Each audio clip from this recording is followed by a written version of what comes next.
folder. It's on my desk. Thank you. What goes it? We can just.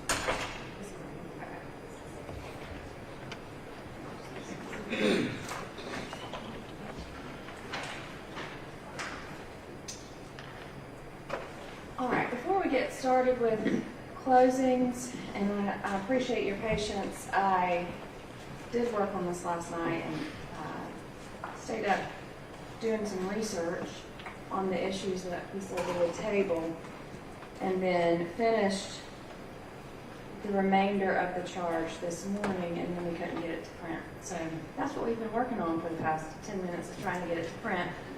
And so I just wanted to make sure that y'all had time to go through this charge.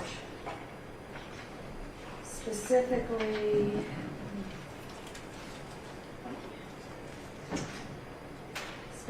let me get to, I'll tell you the pages. All right, go to page 8, intent. And that was one that we went over on the record, and I stated aloud how it would be read. I just want to make sure that y'all read this one to make sure that I got it the way that we discussed, or if you have any objection to the way it's drafted, or anything that we need to discuss about that.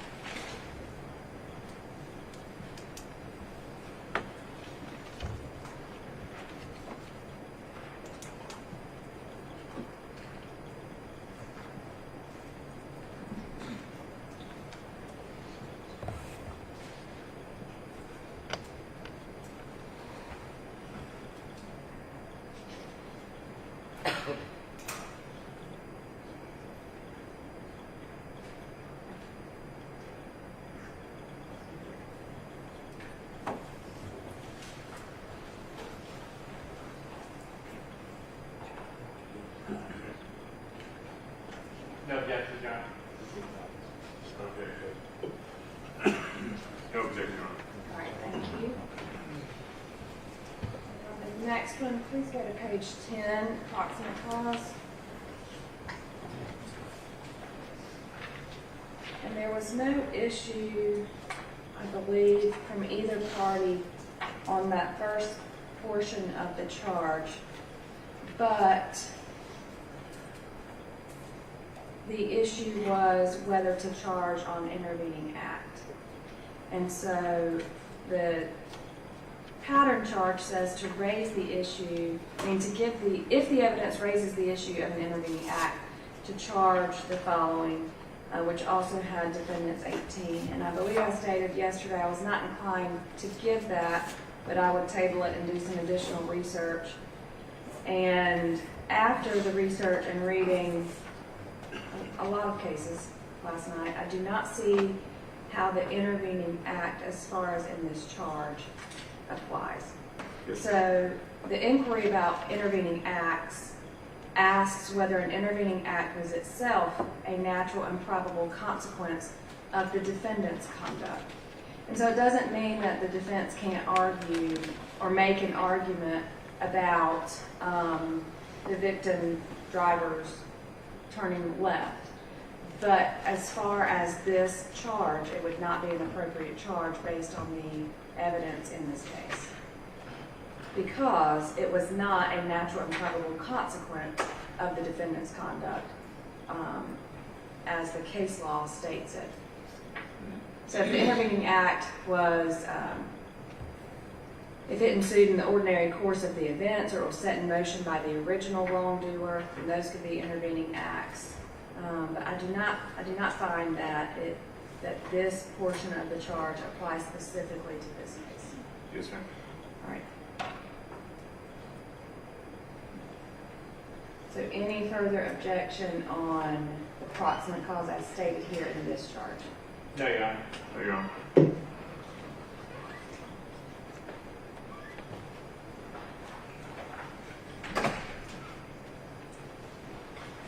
All right, please go to page 12, serious injury by vehicle. This was one I was adding in that wasn't in the prior written charge. please review that and let me know if there's any objection to the way it's drafted.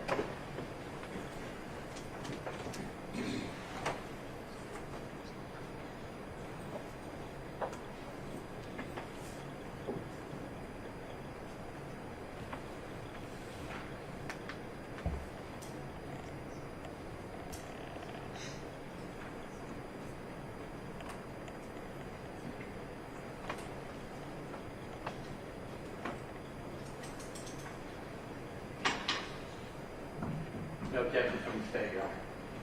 So, Your Honor, adequate statement of the law, accurate statement of the law.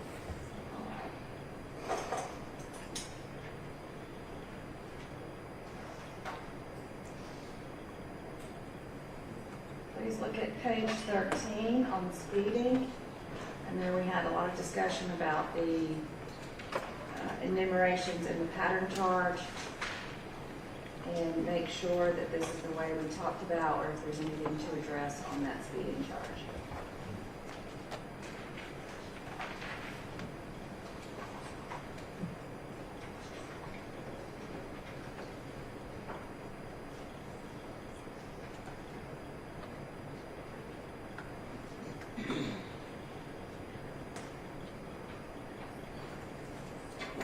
No objection from the state, Your Honor. No, Your Honor, thank you.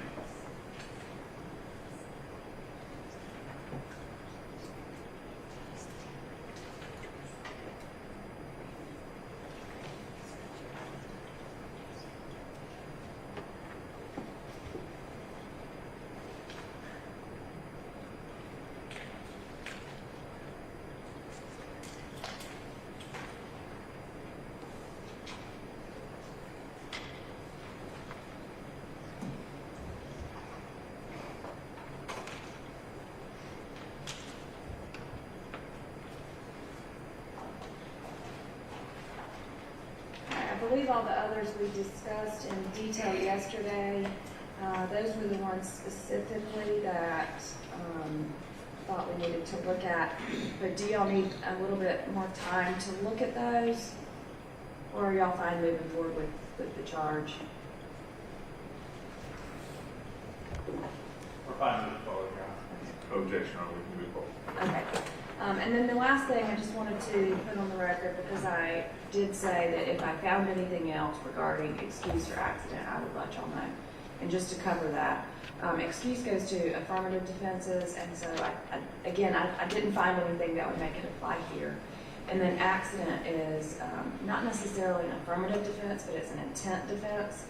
And the case law is pretty clear on that, as we discussed yesterday, that a jury charge on the defense of accident to a strict liability traffic offense is available only where there is evidence that the defendant did not voluntarily commit the prohibited act.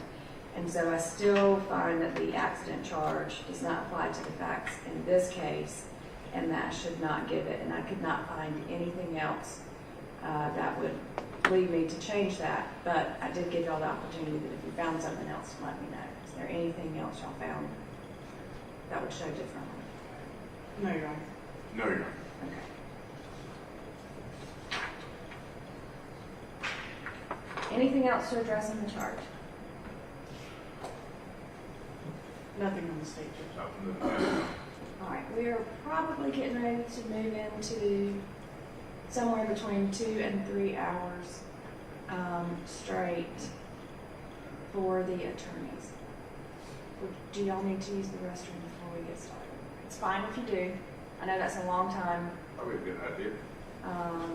I'd rather we just go straight through with y'all. So if you want to go ahead and use the restroom, then we can do that so that we don't have any breaks for the jury during closings.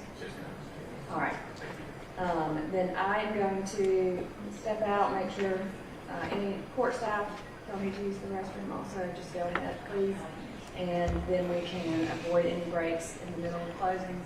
I am planning to take a break between closings and the charge. If it goes over, if the total charge goes over 2 hours. If not, then I'm going to just keep going with the charge unless the jury needs a break. Does that make sense? Yes. It's a little bit different than yesterday. I just plan to keep going if it's under 2 hours. All right. Okay. I will let the jury know, if you'll let them know, go ahead and use the restroom, and if you're ready, they can come back in after a restroom break. All right, thank you.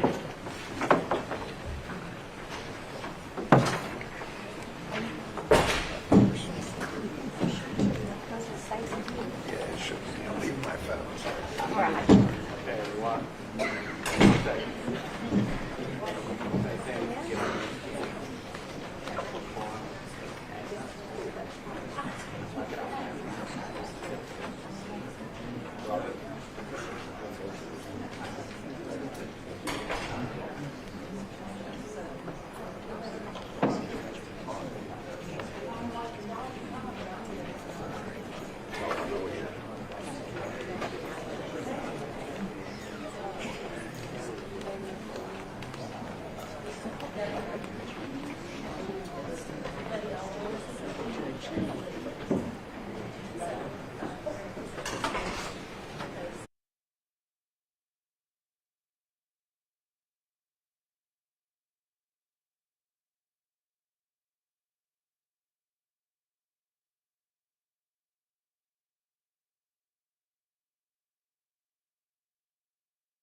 else to address before we do closings?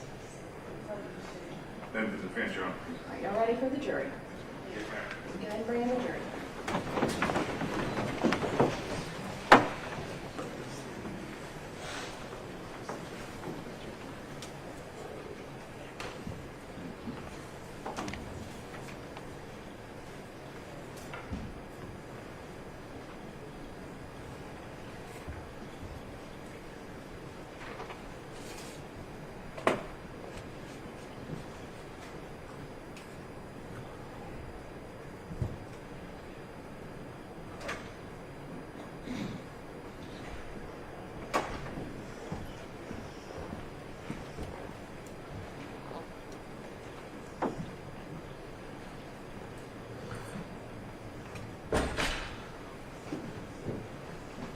All right, you may be seated.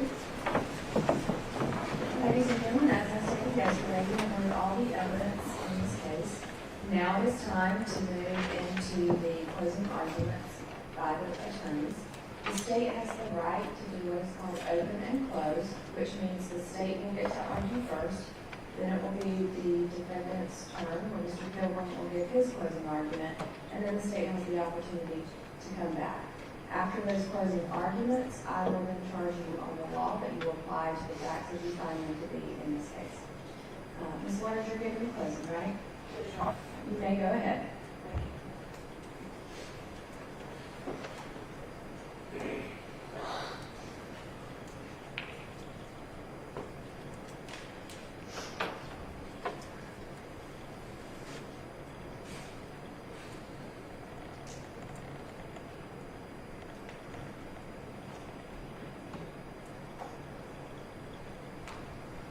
Good morning, ladies and gentlemen.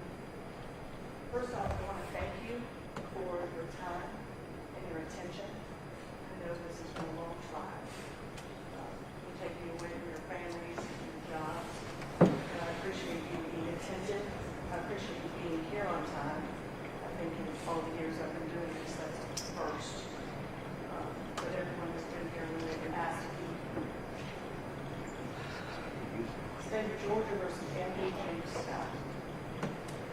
Now, you've heard all the facts, you've seen all the evidence.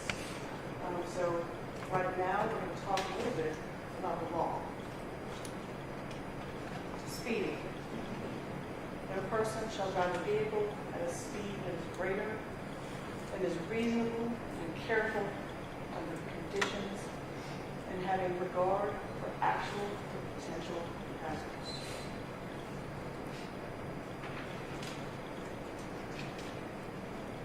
Every person shall drive at a reasonable and careful speed. Every person.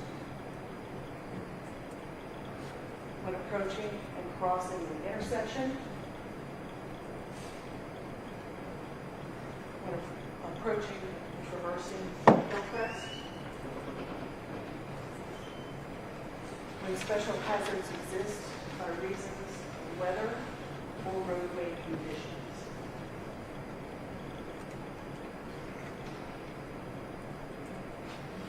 So in layman terms, you know what that means. Speed limit is 55 miles per hour. There's a hill crest, there's an intersection, there are special hazards. So what is reckless driving? Driving of any vehicle in reckless disregard of the safety of persons and property.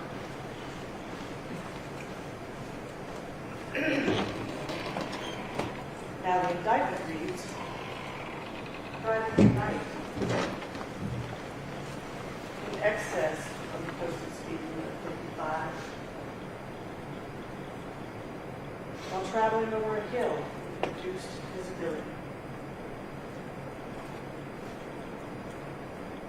What does reckless disregard actually mean? It means a disregard of the consequences of driving more than 55 miles. It means a heedless indifference for the safety of others. might reasonably be expected to be injured thereby.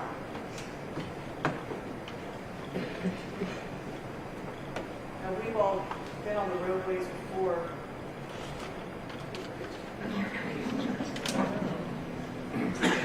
We've all been on the roadways before.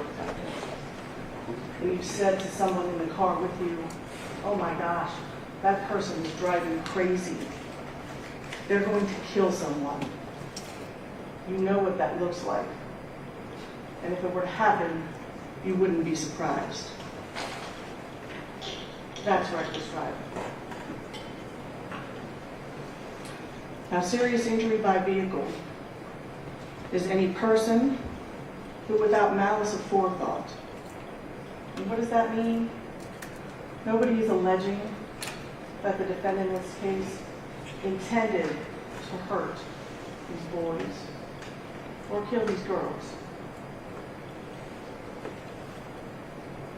But while driving recklessly,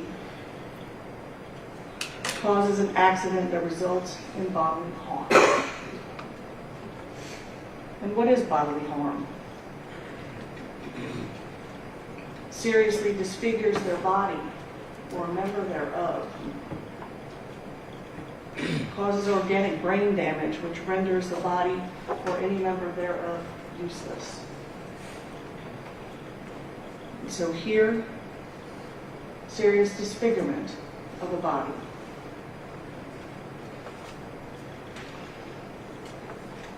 Dillon bilateral skull fractures. Causes organic brain damage, which renders the body useless. Ben Finken, organic brain damage, which rendered him unconscious, unresponsive. Homicide by vehicle in the second degree, which is causing the death of another, again, without the intention to do so, by speeding. Isabella Chinchilla. She was so injured, she dies at the scene.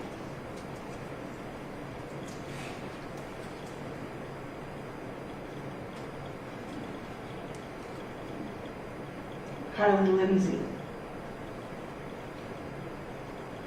who can't be airlifted because of the terrible weather, and dies at the hospital.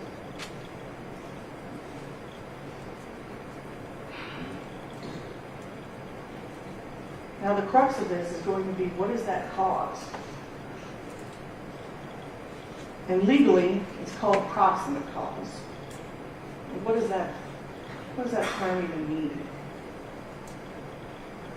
Criminal conduct, speeding, the reckless driving, played a substantial part in bringing about or actually causing the injury or the death. The evidence also must show that the injury or the death happened in a way that was reasonably foreseeable. 90 miles an hour in the dark, in the rain. Is it reasonably foreseeable that there would be other cars on the road? That someone might be at that intersection up ahead? 100%.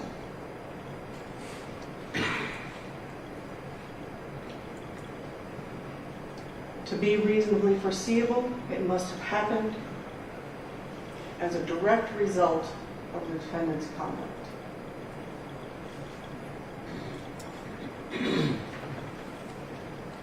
Or a natural and probable consequence.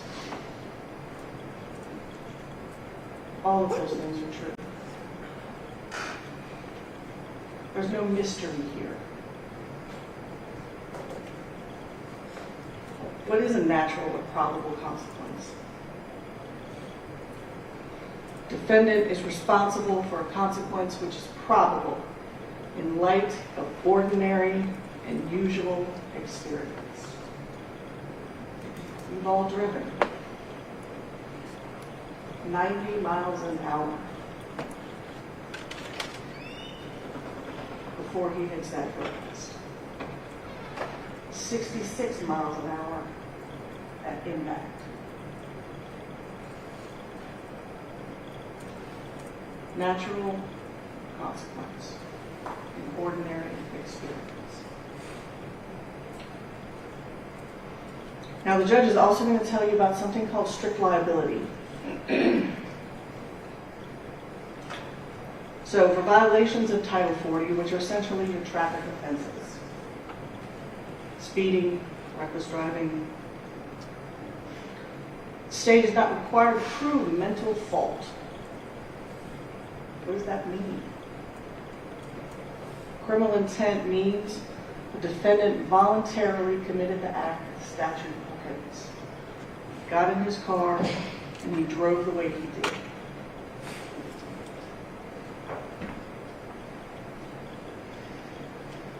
He intentionally drove his vehicle, while a set of surrounding circumstances rendered the manner in which he drove reckless. It's dark, it's raining, there's a hill crest. The speed limit is 55.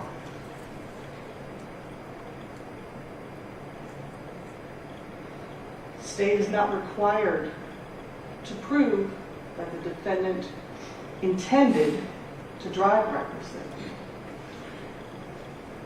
The state is also not required to prove that he even knew that he was.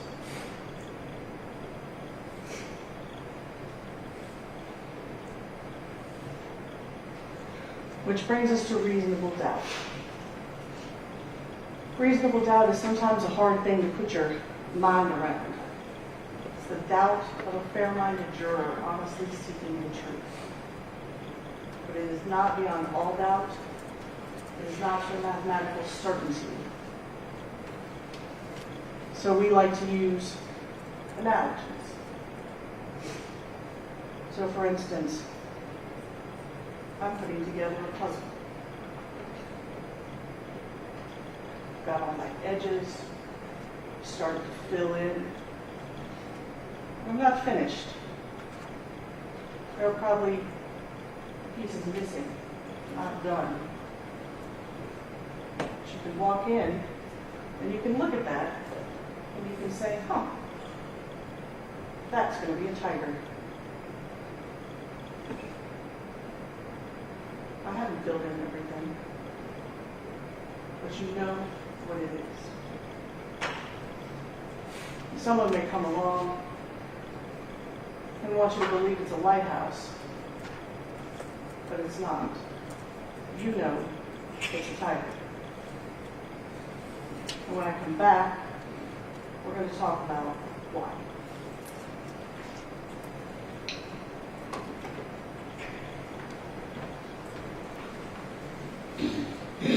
Thank you, Mr. Just talk louder than that. Mr. Pilgrim, you can go ahead with your question. Yes.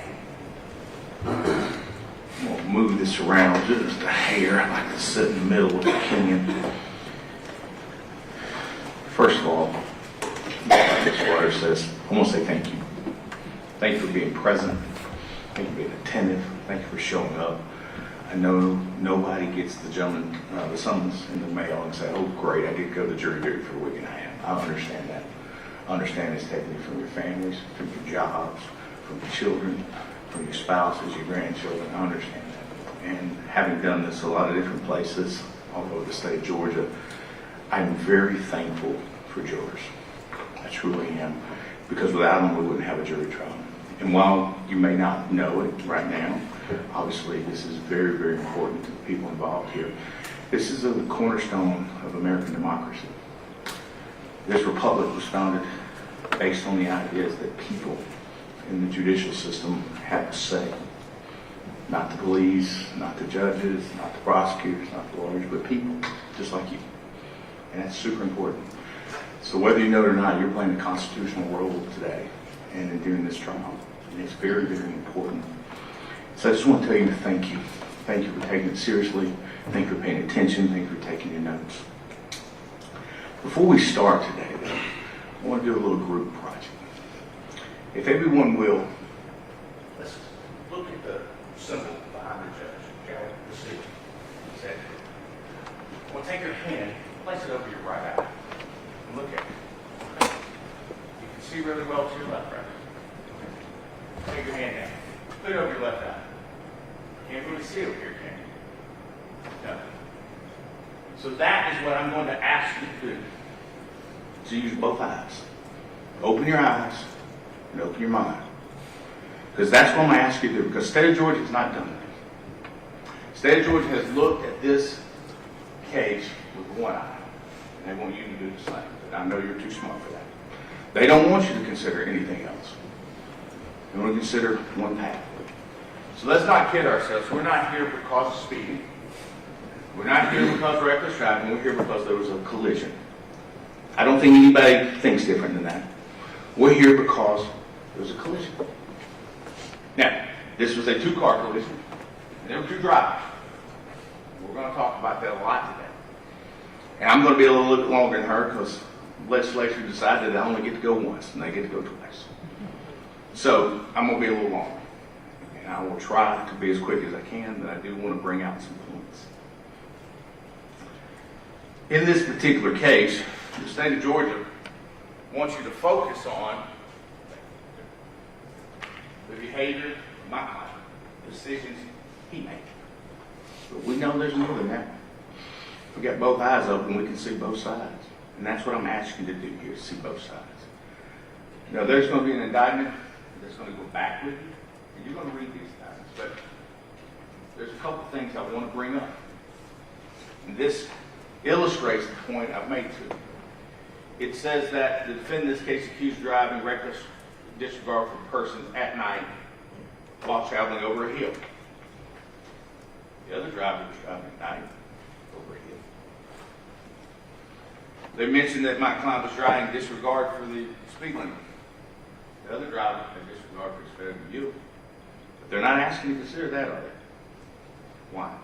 Because in the very beginning, the state of Georgia, buying through law enforcement and the district attorney's office, is only focused on one thing. That's all. But you know better. And ultimately, you have the decision power, not us. Not her, not me. You. Collectively and individually. Now, I want you to pay close attention to that indictment. Close attention to the words, and they apply to both sides.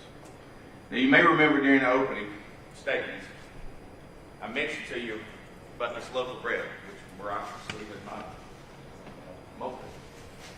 Remember what I told you about this? Remember about my days working with Flowers Bakery? And you see guys who come and check, right? Quality control. Ladies and gentlemen, that's what you are. You're quality control for the criminal justice system. Is the product that you produce, is it in fact in alignment with the law and with the customs of the community, or the company project, whatever the company says it should be? That's your job. And I think you know that. Now, that we don't disagree with everything that's been presented in this case. We agree the location. We agree the time. We agree the venue. It's Carroll County. We agree there's two cars. We agree that the number of people in each car. We agree that my client was driving a patrol car and he was in uniform. We agree with all of that. So a lot of things we agree with. Right? But one thing we don't agree with is that he's the one with the duty. See, my mother got a driver's license. The state's trying to prove to you through some questions that his duty was somehow greater driving up that road than anyone else was. That's not true. They have made you believe, and I think it's come out, that he is somehow above the law. He's not. He wasn't. But you know what he is not also? He's not below the law. The law meets us all at the same spot. My mother, who received a license in 1962, when it was just paper, no picture. She drives on the highways of this road, so do my 20-year-old twins. Guess what? Their duties are the same. No matter the amount of experience, no matter the many, many years of experience, no matter the training, the duties are the same. So this failure to yield we're talking about is a duty. And we'll talk about it a little bit more. Experts and others have testified about his duty to stop, if he could have stopped. That's not his responsibility. He's not required to do that. What's required at that intersection is someone not to turn in front of him, not to fail to yield. That's the duty. There's no duty for the through traffic who have the right of way to stop. We're not talking about traffic control device. We're not talking about a stop sign. We're not talking about a red light, as we like to call it. That's not the case here. The duty lied on the other side. And that is what I'm trying to explain to you, that you're looking at with one eye. So, I'm going to quickly, I say quickly, I'm going to go through the jurors here. Go through the witnesses here. I'm going to bring out parts that I think are important. Some of the witnesses I don't think had parts that were important. So, the first person we heard from was Mr. T.J. Silvey. Now, Mr. Silvey would have you believe that there were just a few people over at his house and that alcohol had been consumed before, but not that night. What I found interesting, though, cupcakes. Well, why does that matter? What cupcakes, right? Well, I think that's been something that's been contrived by the state here and by the witnesses therefrom, because who would have graduated in September? September 26th. Who graduated September 21st? Who graduated September 10th? So you're telling me that these were from a graduation party, let's say in May, June, July, August, September. So these things have been sitting in this barn for 4 months. That's interesting. Now, it's a small detail, but it goes to the truth. Who's telling the truth and who's not. Because let's not forget, he did also say his parents weren't home, mom and dad, grandparents weren't home. Young men, young women on the weekend, in a house with no one there. What might have been happening? Pinochle? Shuffleboard? Probably not. We were all young once, myself included. Use your common sense. You know what's happening over there. You know what's going on over there. Much like you know where the beer came from. You know where the alcohol in the car came from. Notice the state didn't comment on that at all. The state didn't highlight that. You can't see it, right? You can't. Mr. Silvey did say that he wouldn't have turned them away had they came back with alcohol. So that's where it starts. The state's case starts with a lie, an untruth, a half-truth. You don't get the full story. You didn't get it from the witnesses. You sure didn't get it from the young boys in the car. And by the way, the term boys, let's not kid ourselves. The law in the state of Georgia and otherwise consider them men. They're young men, very young men. So let's call them what they are, young men. Young men making choices, making decisions. So the next witness we have was Christopher Butler. Ironically enough, after he testified, I realized I'd actually played baseball against him. He was a very good pitcher. After he testified, I put 2 and 2 together. I didn't know him. When he told me where he played and when he played, I realized he was a very good pitcher. And he was coming home that night from Emerson Lake. And he told you the direction was coming. He said it had been raining on and off all day. And let's not forget, that's not a fact that shouldn't be lost on us, that he has no interest in this case. He didn't stop. He didn't know people involved. It was near his home. He went on home, went to bed. That's what he said. But he did say a couple things. He said that the vehicle that he saw involved in the collision, not knowing who they were, not knowing what kind of vehicle, just a car, pulled out from the Kangaroo. And the Kangaroo is the next station, and the evidence is showing that's just a car. Now, what didn't happen, what the state of Georgia didn't do, is they didn't go full surveillance when that Kangaroo did. We didn't see it. They didn't go pull their sales receipts. We didn't see it. They didn't pull the debit cards of Mr. Wall, Mr. Finken, or anybody to see how did he get in there. It's the beer ferry delivery. How do you get the car? I think we know. You got both eyes open, you know. You don't check your common sense at the door. But the interesting thing about it is, he made the 911 call. A good citizen, concerned citizen, just heard it happen. But I want you to listen to something. And this is State's Exhibit. Mr. Clinton, what number was this?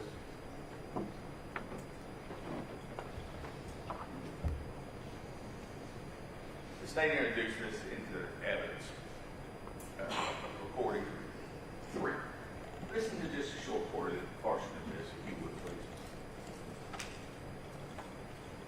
It didn't look good because, this car turned dead in front of the other car. What did he say? Turned dead in front of him. That's a man that has no interest, has no bias, has no emotion, has no feeling. He is saying in the very present that happened what he saw. Turned dead in front of him. That was his words. Think about that when evaluating this case. Now, the next person we heard from was Ben Finken. Now, Ben Finken took the stand. He testified. And he swore to you what he was telling you was true. There's some details about Mr. Finken's testimony I'd like to highlight. He mentioned that he became very clear about certain parts of the evening, but not other parts of the evening, that he drove from western Douglas County, if you will, down Post Road. And he mentioned that the young girls wanted to go to McDonald's. They mentioned it on the way. That they got off the interstate, Highway 27. I think that's exit 11. And he went the wrong way. Yeah. Did they turn around and come back? No. Did they make a U-turn? No. No. What did they do? They went to Sylvie's house. Now, the timeline is unclear. From Sylvie, from Finken, from Wall, when they got there, how long they stayed. We know what time the accident happened. Not long, how long they were there. Yeah, they'll have you believe that they were working out and lifting weights and that sort of thing. And that the girls were listening to music. That's what they'll tell you. I think we know better than that. And he mentioned about cupcakes, eating cupcakes from graduation. And then I asked him, who graduates September? With blue cupcakes. You heard Mr. Sylvie say that he graduated from Carrollton. That's not their college. The other two didn't mention anything about graduation. I tell you that the cupcakes were an invention and a creation of the witnesses because they wanted to explain the cupcake vodka smell later on. And we're going to talk about that a little bit more. That's where that came from. Now, when he was on the stand, he didn't remember the kangaroo. You might remember he came back and later on said, oh, yeah, I do remember. I do remember. Actually, he had a really vivid memory that there were cigars bought, Black and Mild wood tips, and that Dylan bought them. This is the same Dylan who testified, and the state wants to believe that he was on a health kick. Why would you be buying Black and Mild cigars? If you're on this health kick, if you're trying to live healthy, it doesn't make sense, folks. That's contradictory. And you, as a jury, get the ability and sole decision making is who you believe. Who has credibility, who doesn't. You get to decide that. But you know, there were no cigars found at the scene, were there? Nobody brought cigars, cigar wrappers, package of cigars. They took it to we saw it at a body shop. They went inside of it. They examined it. Not one cigarette. Not one piece of McDonald's. Not a chicken nugget. Not a fry. Not a bag. Not a receipt with that date on it from McDonald's. None of that was there. But you know what was there? Booze. Alcohol. So, again, look at this with two eyes and look at the facts.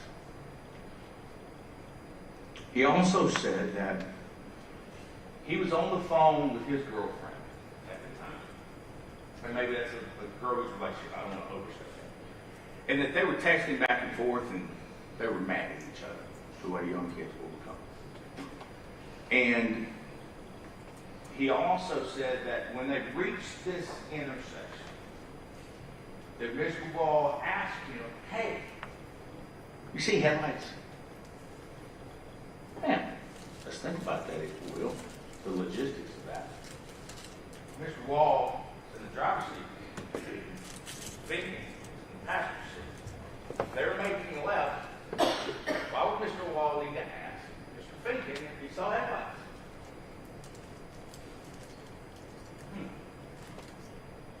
Think about that for a minute. We're going to talk about that a little bit later. Also, he gave us the configuration, based on his recollection, of where people were in the car.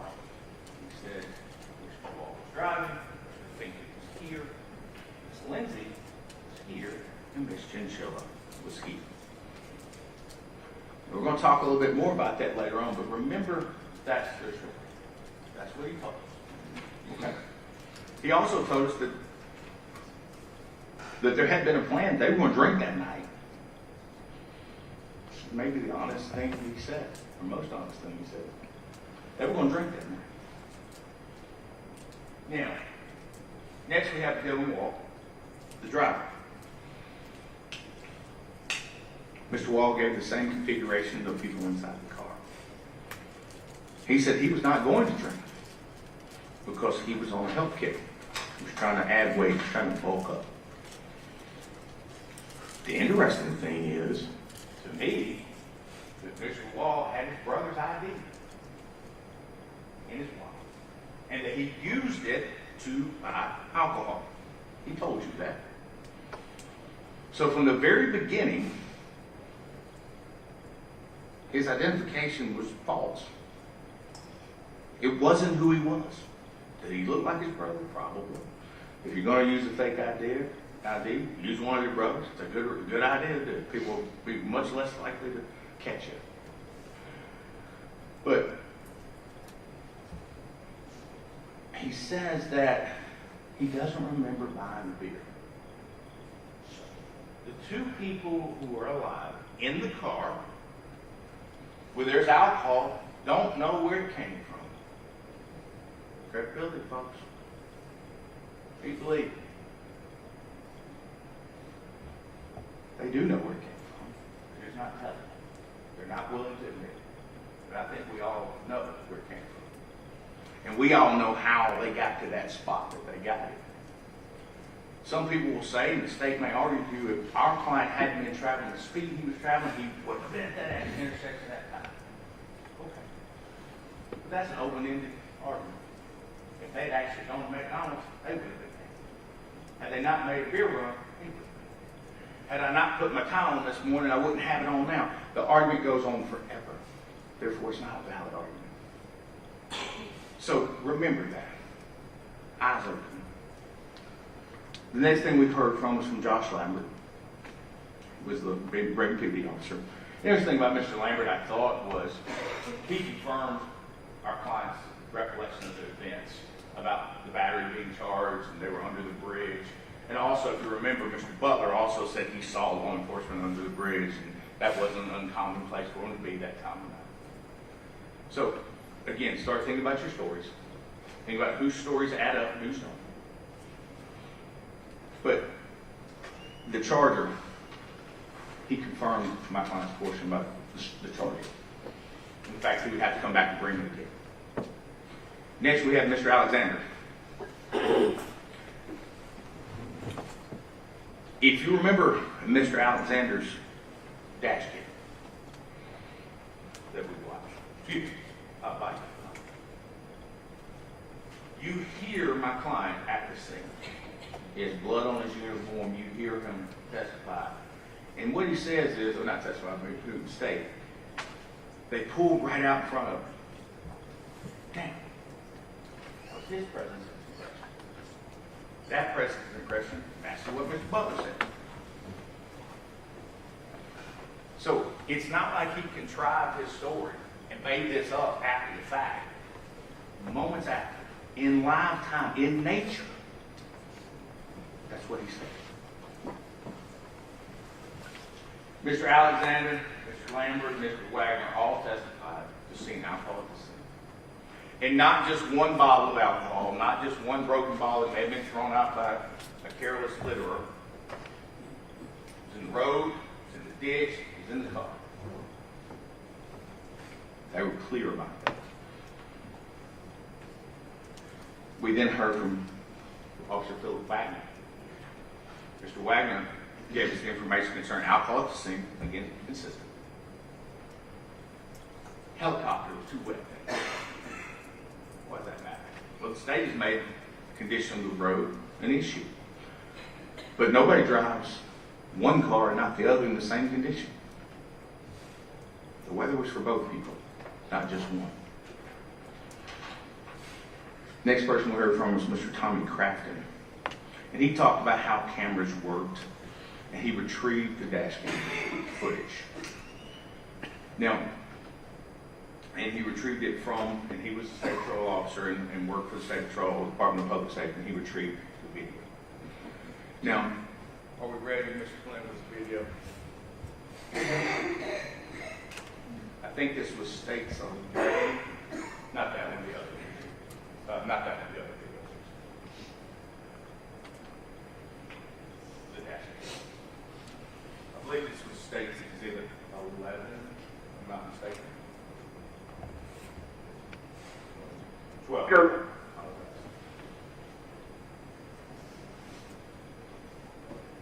Okay, if you would stop it for me, Mr. Flynn. Right there, that's good. You stop it right there. Now, I want you to look at this video differently. The state has shown you this video, and as I described before, they want you to look at one eye, only out the windshield of this car.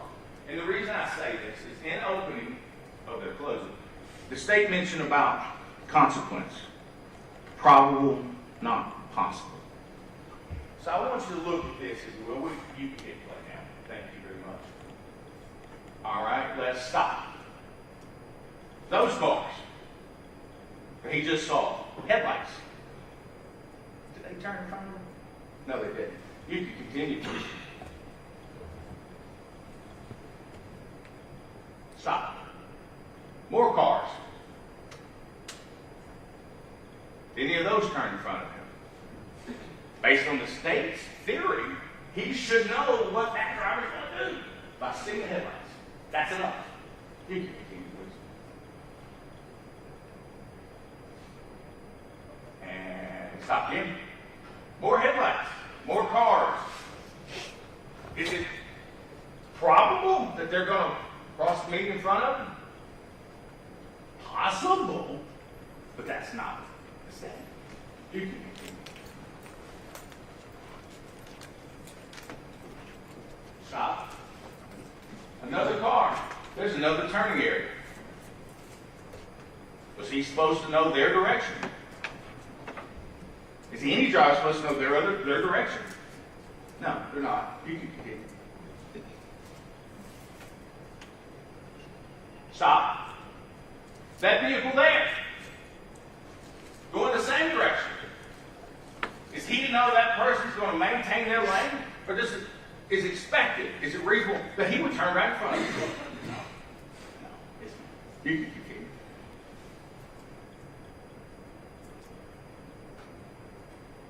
At this point in time, the video is closing in the area of Buchanan we call Bowden Junction. And there's Bowden Junction store up to the right, Mountain Zion Road to the left, and we'll bring something to your attention in just a moment.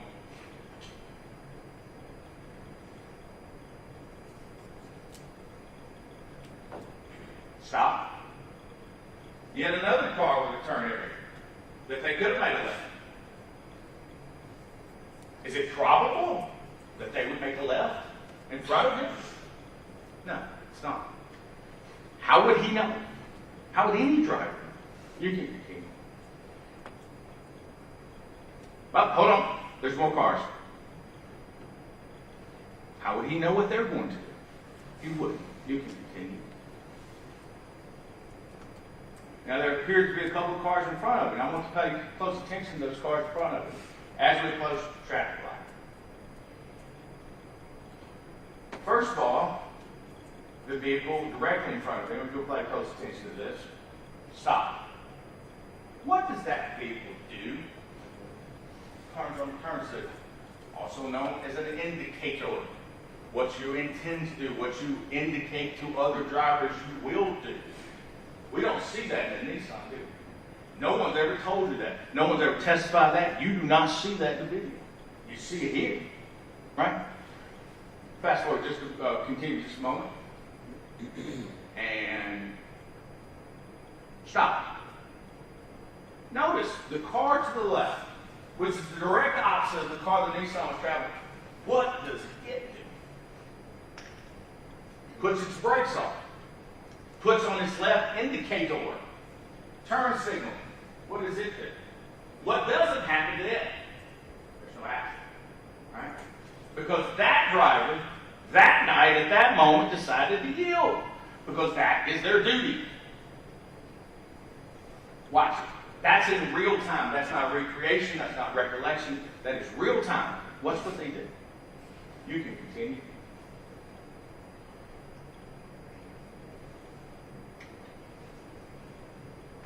As he continues north on 27th, Georgia 1. And this is the same video that the state introduced for you to see.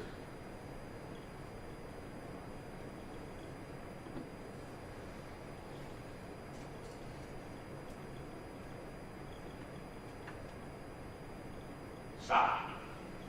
How would he know, again, that that car is in the same road as the car the Nissan driver? How would someone know that was not turning in front of you? They wouldn't. They wouldn't. You can.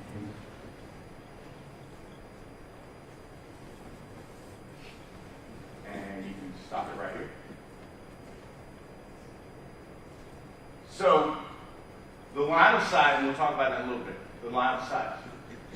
There's not a turn signal on. There's no indication, no knowledge that my driver could have had, or any other driver could have had. They were going to turn left. None. So when you're looking at this, I ask you again, don't just examine this through the front windshield of my client's car. There were two cars involved. When looking at that decision Mr. Wall made, you must be as critical as the decisions against my client. Just because the state of Georgia told you not to be, that doesn't mean you can't. Doesn't mean you shouldn't. You can take it down, thank you. The next we heard from Marcus Shanks. Marcus Shanks, you heard from him, heard what he said. He was an EMT. I thought the interesting thing about it is he noted that it was raining and the light flight couldn't fly that night. Interesting because it wasn't just a little rain. There was a good bit of rain.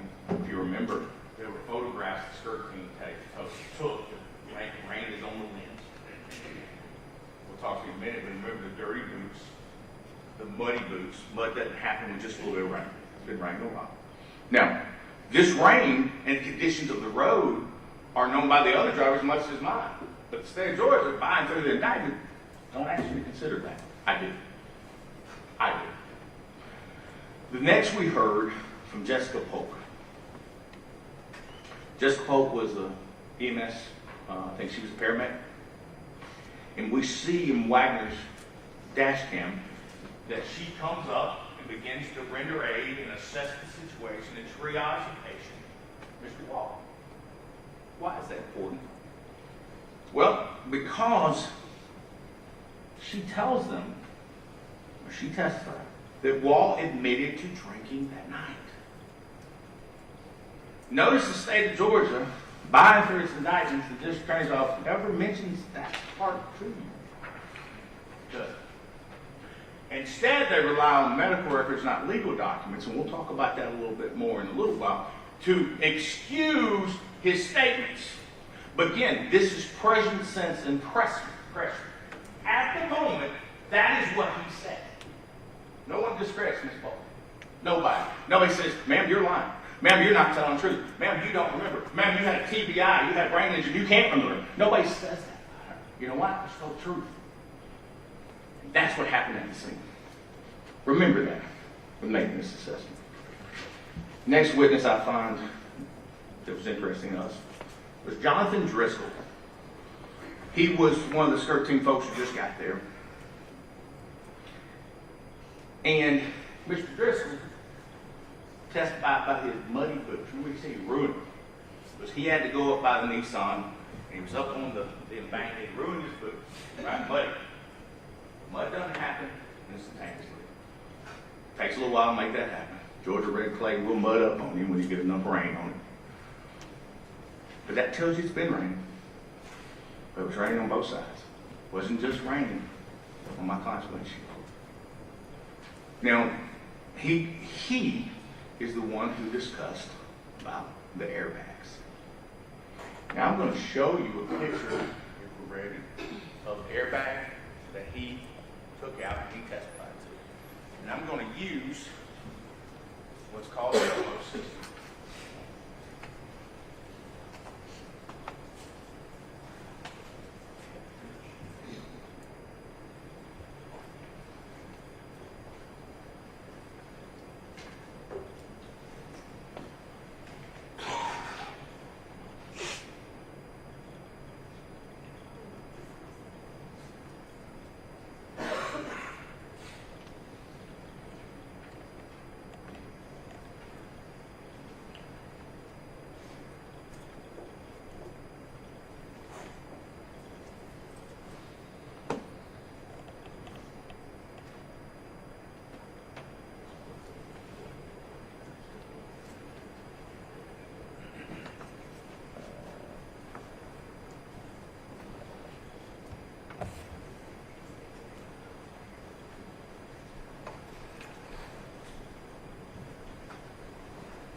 That's the only one right now. Eventually, yes.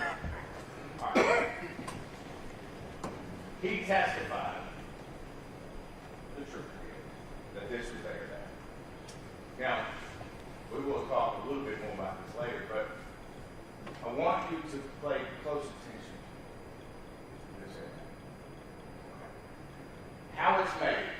Obviously, nobody in this case made it. No one in this case manufactured it. Nobody in this case put it in the car. Just pay very close attention to that. Also, there's something interesting Trooper Driscoll said. He said that on occasion, he's had situations where people lie about where they're in the car.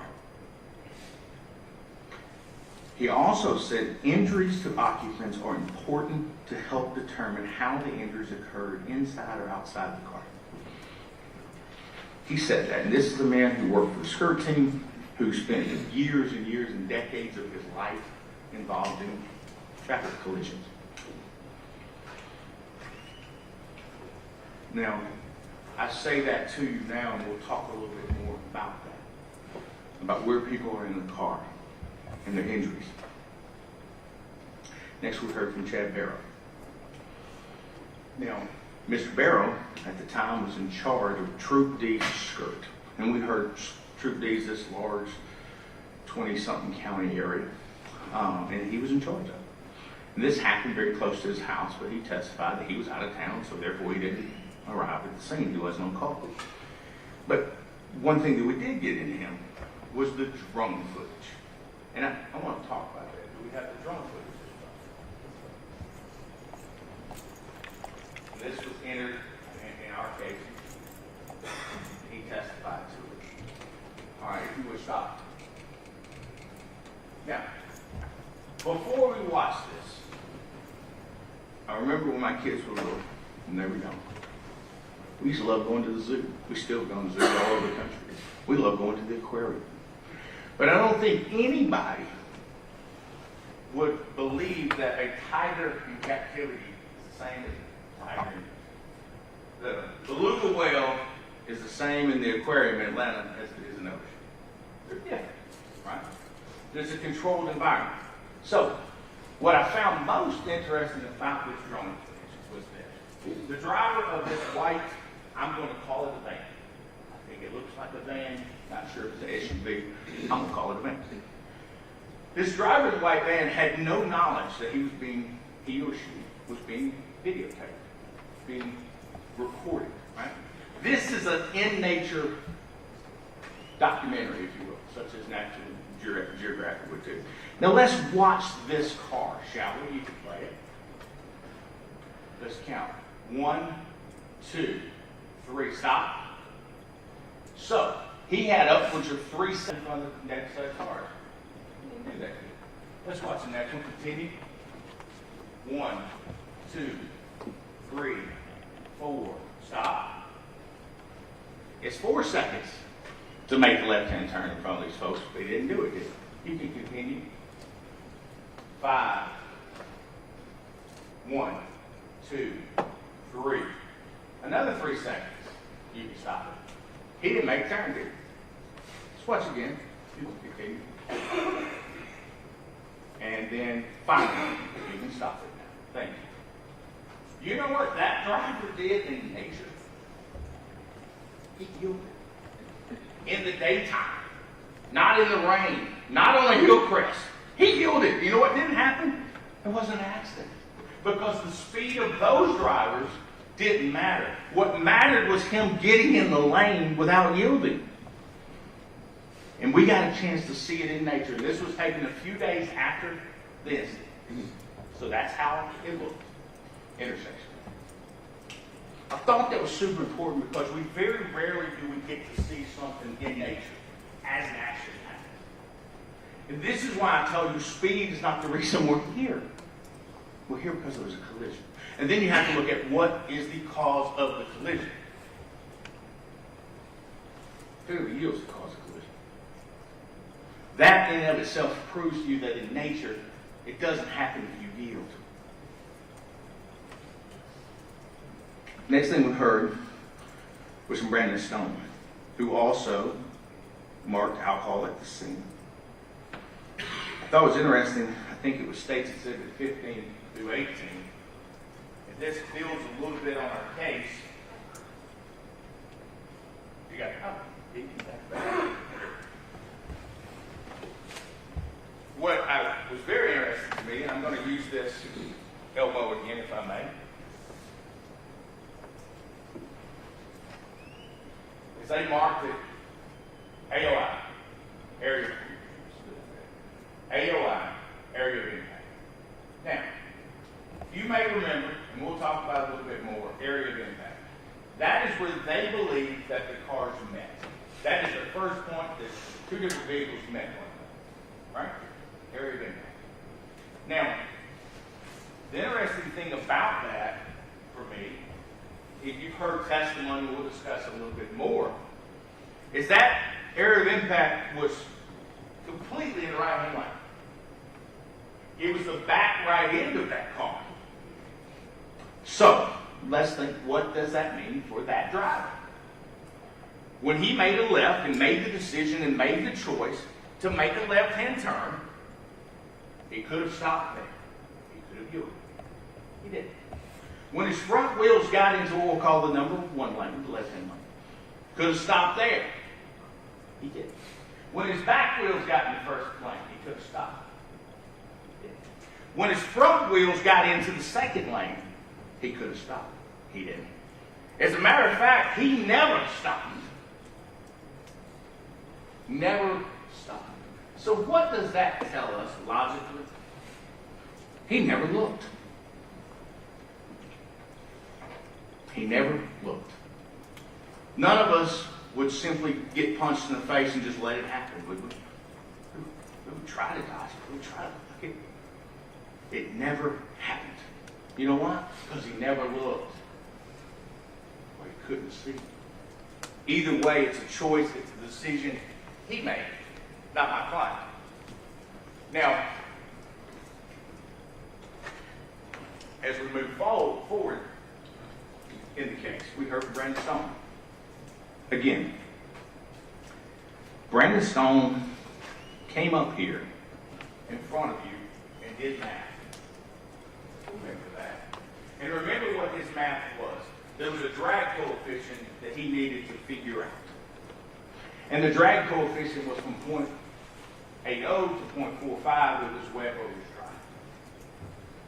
We did the math with him in front of you, and we came up with 0.625, which is split difference.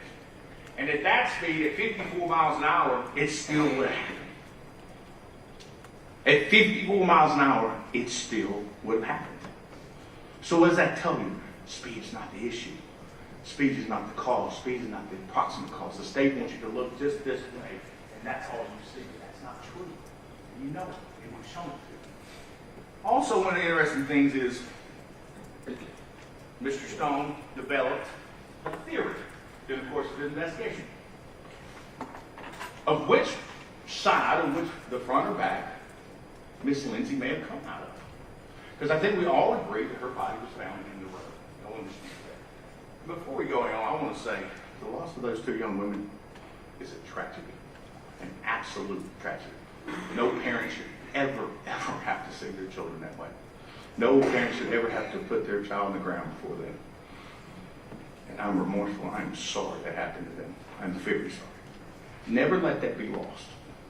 Never let that feeling be misinterpreted. Because I feel sorry for both of them. I have children, I have grandchildren. I'm very, very sorry for what happened to those girls.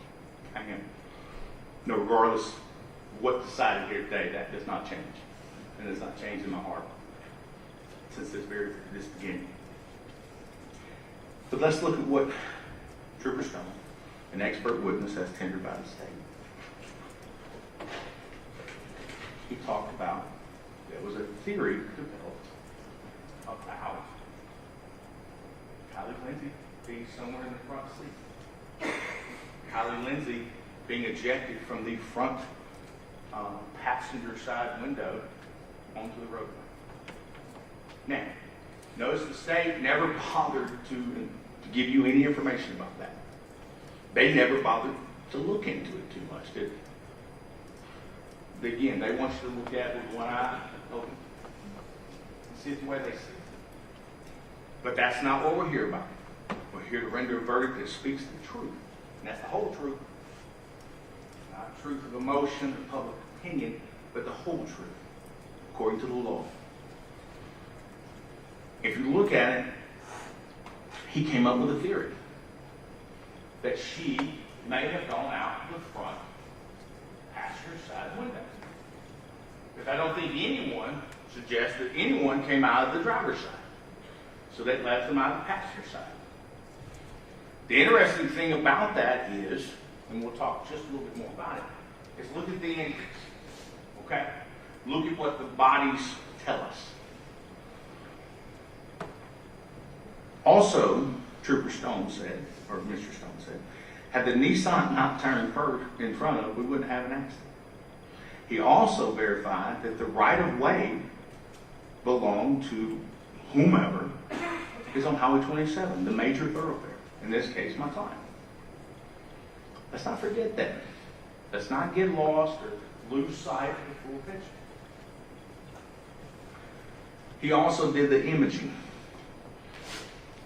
We call it download, he called it imaging. And I want to bring to your attention now, the states used a board, and I think it's marked as, let's look and see.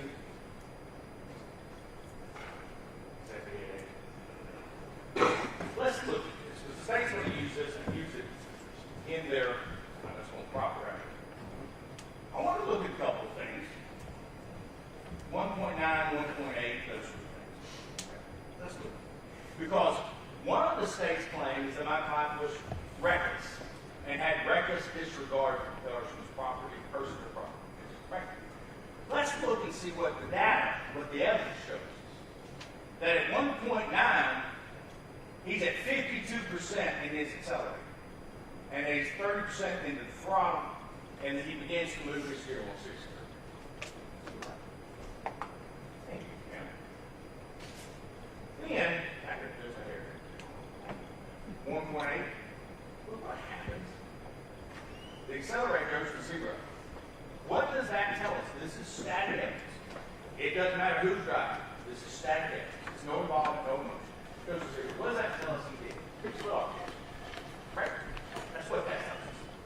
As we go forward, what happens to the throttle? The throttle goes back to 18.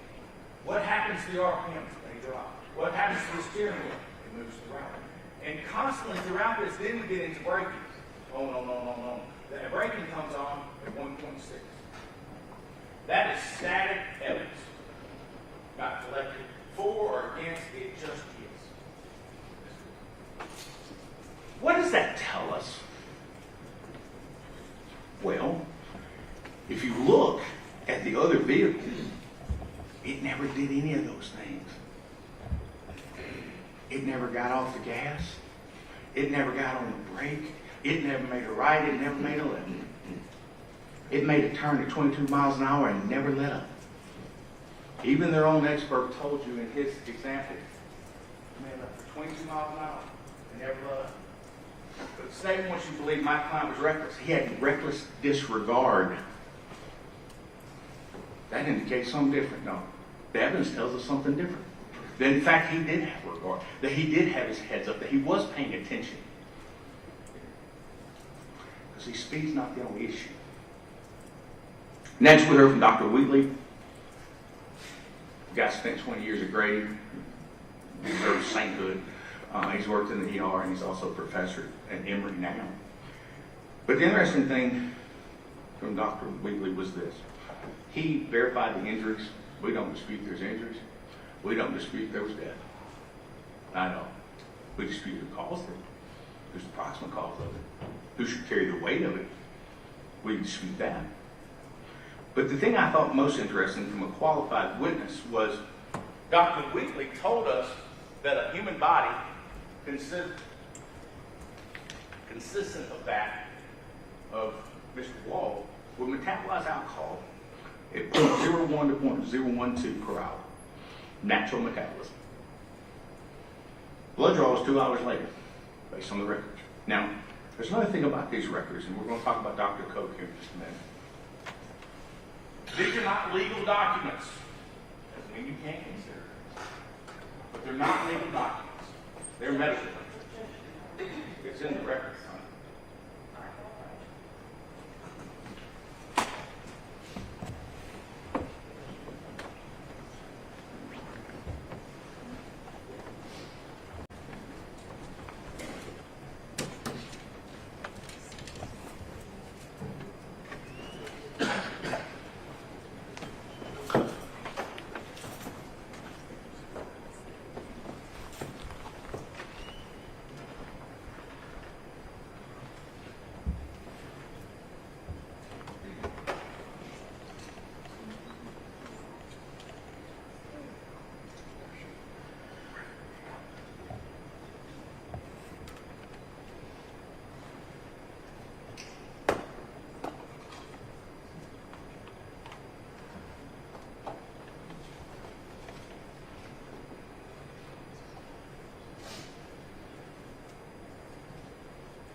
y'all, we were talking about Dr. Wheeling, and we're talking about medical records.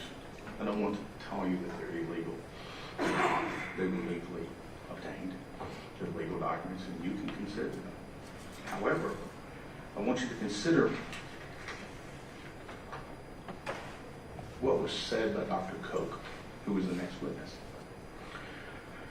Dr. Koch, who's a PhD, he was from the Midwest, if I remember right, Purdue, and he was all over the place. And he'd been at Grady for a long time, even back then. He said that these records were gathered, this test was gathered for healthcare reasons, not for legal reasons. He said that a toxicologist would be the person who would have to testify or test it and then testify to the actual alcohol content. He said it was less than 10 milligrams per deciliter. And he explained to us we would take the 0 from the other end of the 10, move it back 3 decibels, it would point to 0.1. What he didn't say is there were no alcohol. He says, and the records say, and the records you were given say, it was less than 10 micrograms per deciliter. Now, the test that was introduced under Chad Barrow later on from my client, the Department of Forensic Science, toxicology exam, what did it show? Negative. Drugs, negative. There's a difference in those things. And I think you know it, and I think we've shown it to you. So when considering those records, and consider how far the state went, the 2 expert witnesses, to get those records to you. Wow. Why would they want to do that? Is it because they're concerned with the alcohol in the car, at the scene, on or in the passengers or drivers? They went a long way, didn't they? But what we didn't see was a true blood draw for toxicology purposes. They never presented that to me. We presented one for our client. We presented one for our driver. We looked at both of them. It's not one. Next, we heard from Dr. Laura Garrisol, who has performed over 7,000 autopsies. I think she testified. The interesting things I found from Dr. Garrisol during her direct and cross was that she ruled both of these deaths an accident. That was the manner of death. And the interesting thing about that is she's a medical expert. Nobody disagreed with her. There's no evidence to refute her. Now, while she was on the stand, we've shown something. We're going to show that again here today. If you would, I would like a split screen at this point. But in doing so, before they get that going, I brought a baseball. Been going to Major League Baseball games literally for 45 years. This is the only ball that ever got close to me during Major League Baseball. It was during spring training, went down to watch the Braves, and it landed. It didn't land after you. It landed a couple of rows by me with a lot of people. The reason I brought this baseball was this. Anyone who's ever played baseball, I've had a child play baseball. My son batted left-handed, and when kids start pitching to left-handers at an early age, they usually get hit with it. You may have been, if you've ever played baseball and you've had your coach, turn your shoulder to it, where? What will happen is that oftentimes the comment will be, you can see the stitching on that one. And you literally can see the stitching when the ball hits you, when it's thrown. Bam, bam, where it hits you. You can literally count the stitches. That's a way of saying, another way of saying, it hits you square, right, into the stitches. And why is that important? Why did I bring up baseball here to show you? As you can tell, I'm kind of a visual learner. And I hope other people are as well. So, if you would, please show us the photographs. That is the original autopsy. If you would just enhance it just right here. There is the stitching. We'll put them on both.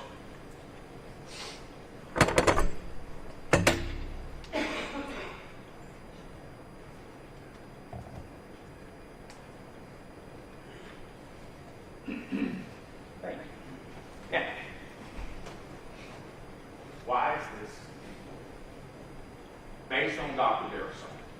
Remember her testimony that it was circular 2 stitches. Here. Notice testimony of the other officer, Driscoll, that the airbag here is unique. It is different than the pillow type airbag that was on the other side. Notice, if you will, the body. Notice the double stitching circular style. We didn't make this up. We didn't create this. This is evidence. This is facts. So, also notice on the body, on Mrs. Lindsay's body, which struck her. Whatever struck her. In fact, the airbag, where did it strike her? Lower left breast, middle of her rib cage. Now, all of us have driven cars. We've seen photographs. An airbag, when driving in the driver's seat, unless you're an extremely tall person, 6'10" or so, airbag's going to hit you in the face. Why? That's to keep your head from back and forward. That's the intent of them. That's why they were made. Why might this airbag strike her there? I think the evidence is she was a fairly small, petite young lady, beautiful young lady. She was in an elevated position, that's why. I think the evidence shows that she's in an elevated position. Also, shows that she had to be in the front seat area. And the fact that their recollection of where people were in the back just doesn't make sense, folks. This makes sense. Now, why is that important? There's a couple of reasons. A, Dylan Wong didn't think a lot about it. We knew they were. Secondly, you might remember the bowing of the door. The explanation of how she came out the front window. It's explained by this. Also, the fact that Mr. Wall, if we go with this theory, which I think is very reasonable, Mr. Wall was tempted to make a left-hand turn. Mr. Finkel's here.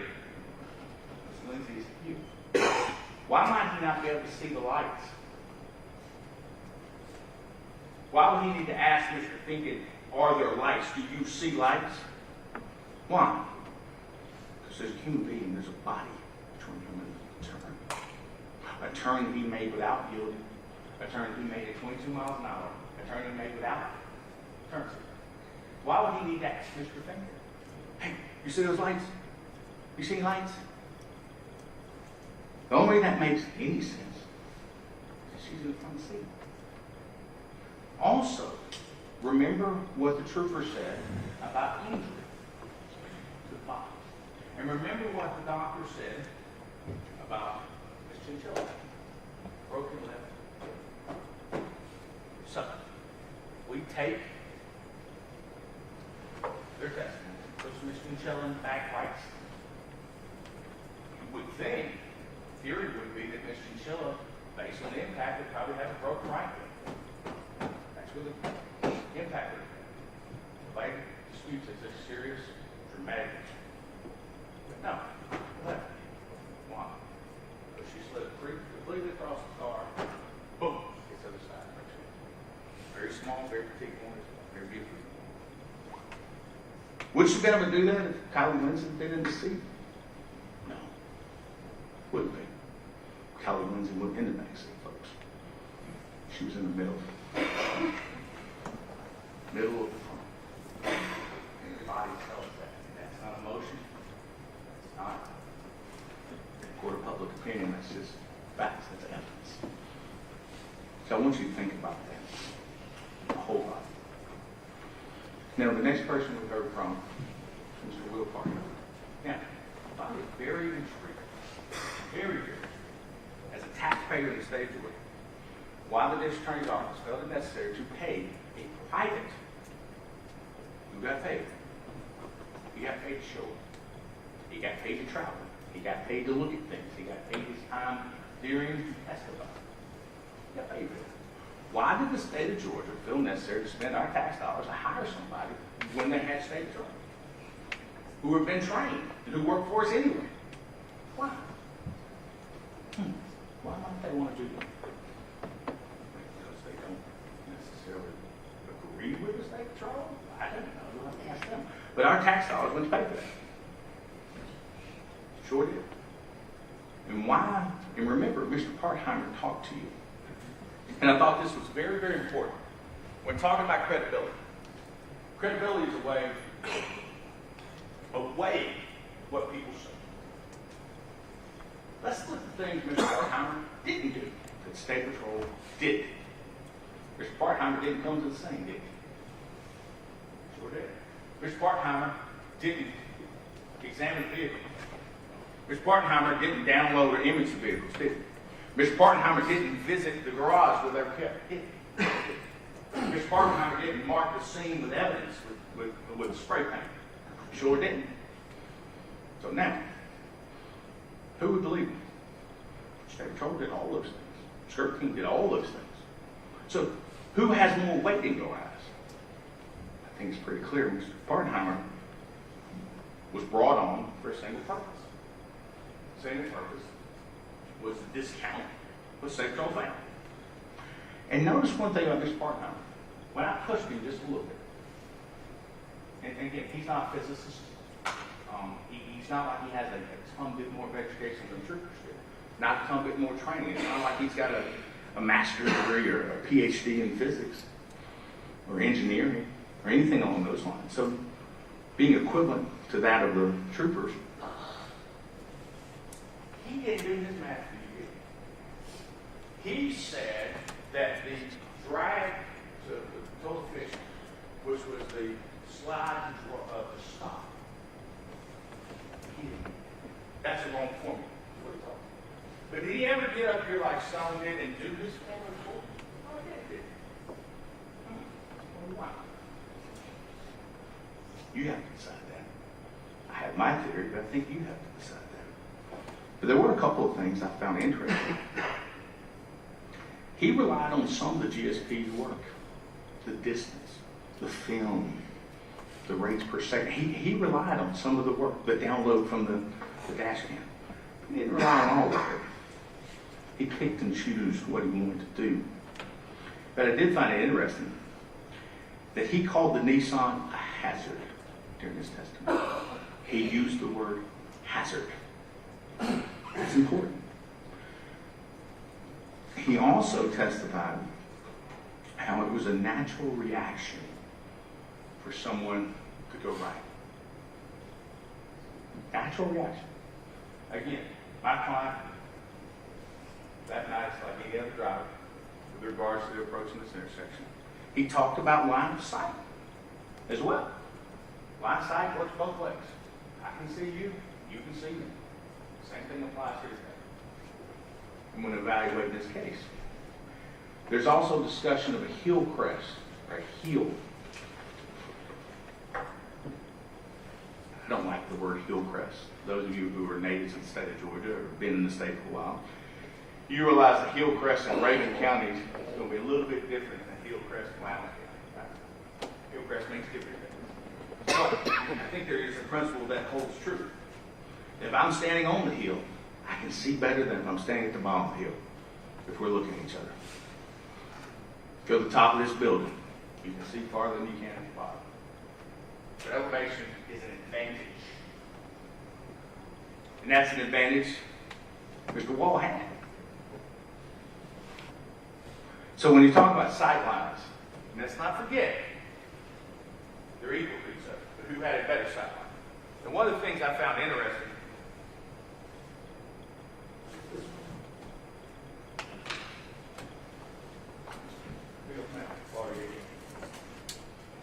this is one that's entered as State's Exhibit 87. To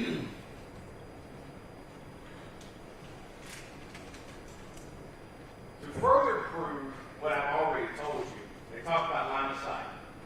This was a big deal for him. And they're going to tell you there was 269 feet line of sight. Both ways. Both directions. This is in a higher elevation. Notice that he never went and looked and said, what was the line of sight here? He never looked in the other direction, did he? Not once. Looking at the way one. The most important part is 22 miles an hour. 22 miles an hour. 22 miles an hour. 22 miles an hour. Never changed. Never changed. Why might I ask that never changed? Because he never looked. He never yielded. He had a duty to do so, and he never did it. And evidence, regardless of what we think about the age of the driver, the occupants, the outcome, those are facts. Now, next one we had Mr. Owen Garrett, who's our first witness.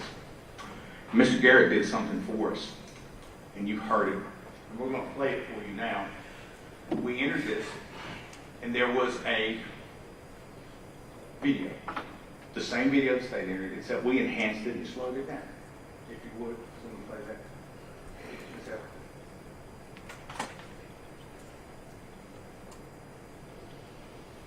I apologize. Technology is both our friends and our foes.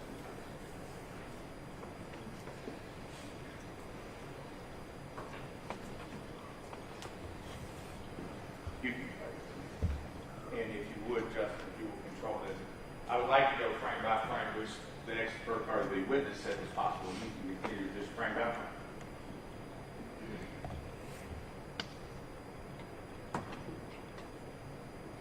If you would stop. Back up one frame.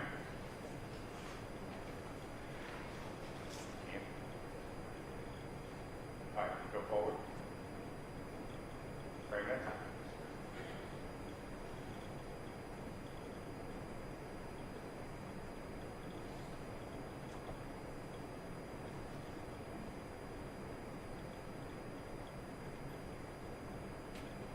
And stop.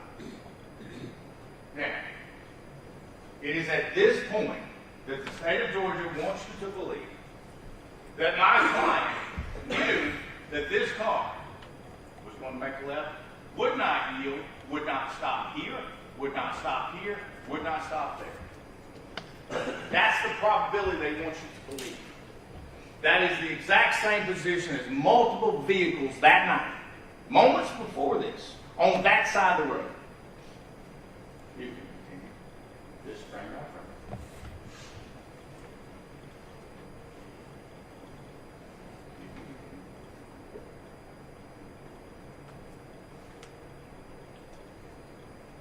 And you can stop.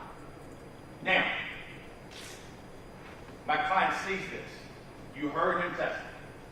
He believed everyone stopped. They would see his lights.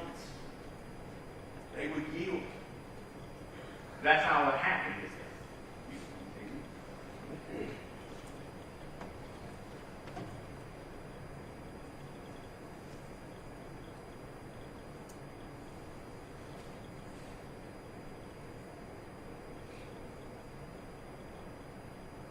You can stop. At this point in time, you begin to see my client's vehicle. The brush guard in the front, the outline of going right. Why? You heard why. He told you why. He thought they were going to stop. Again, they had that lane to stop in. Did they? No. The state just wants to tell you that's a probability that you should consider. You can consider. Continue.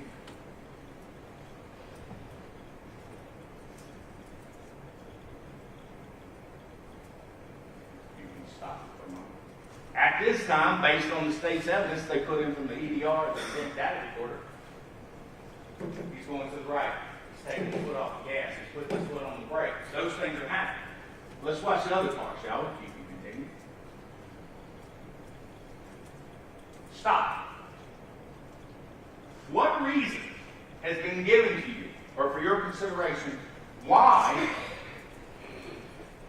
a person driving this car could not, in fact, see the headlights at this point from this car? No. You know why? Because there was someone blocking. And it was Saturday night with two pretty girls and you making a beer run. You were distracted. You weren't paying attention. That's why, folks, this happened. Not because of this car. They had opportunity to stop there, and did not do it. You can continue.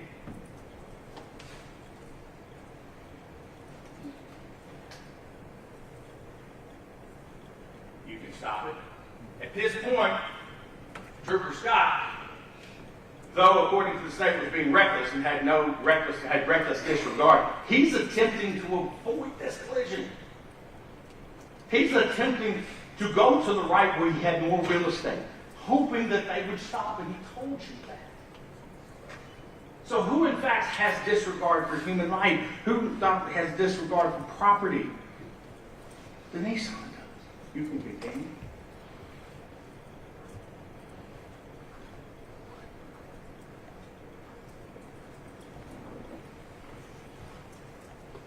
Stop. At this point in time, the trooper's car is completely in the right lane. We'll say 95% right lane. If the Nissan stops here, we don't have an accident. Now, the state's not going to tell you that. They don't want you to think about it. If we stop here, there's still not a collision. Because speed's not the issue. Speed's not the question. It's a two-car collision. It's not speed. If you would continue to play. Stop. Now, the Nissan is now into the second lane. His front end is in the second lane. Had an opportunity to stop. Had an opportunity to veer. Had an opportunity to speed up. All of us have probably driven to a point like, oh, I gotta get out in front of this guy. I'm going to get hit. We've all made that decision. That wasn't made here. That wasn't a choice. That wasn't a decision he made. You can continue.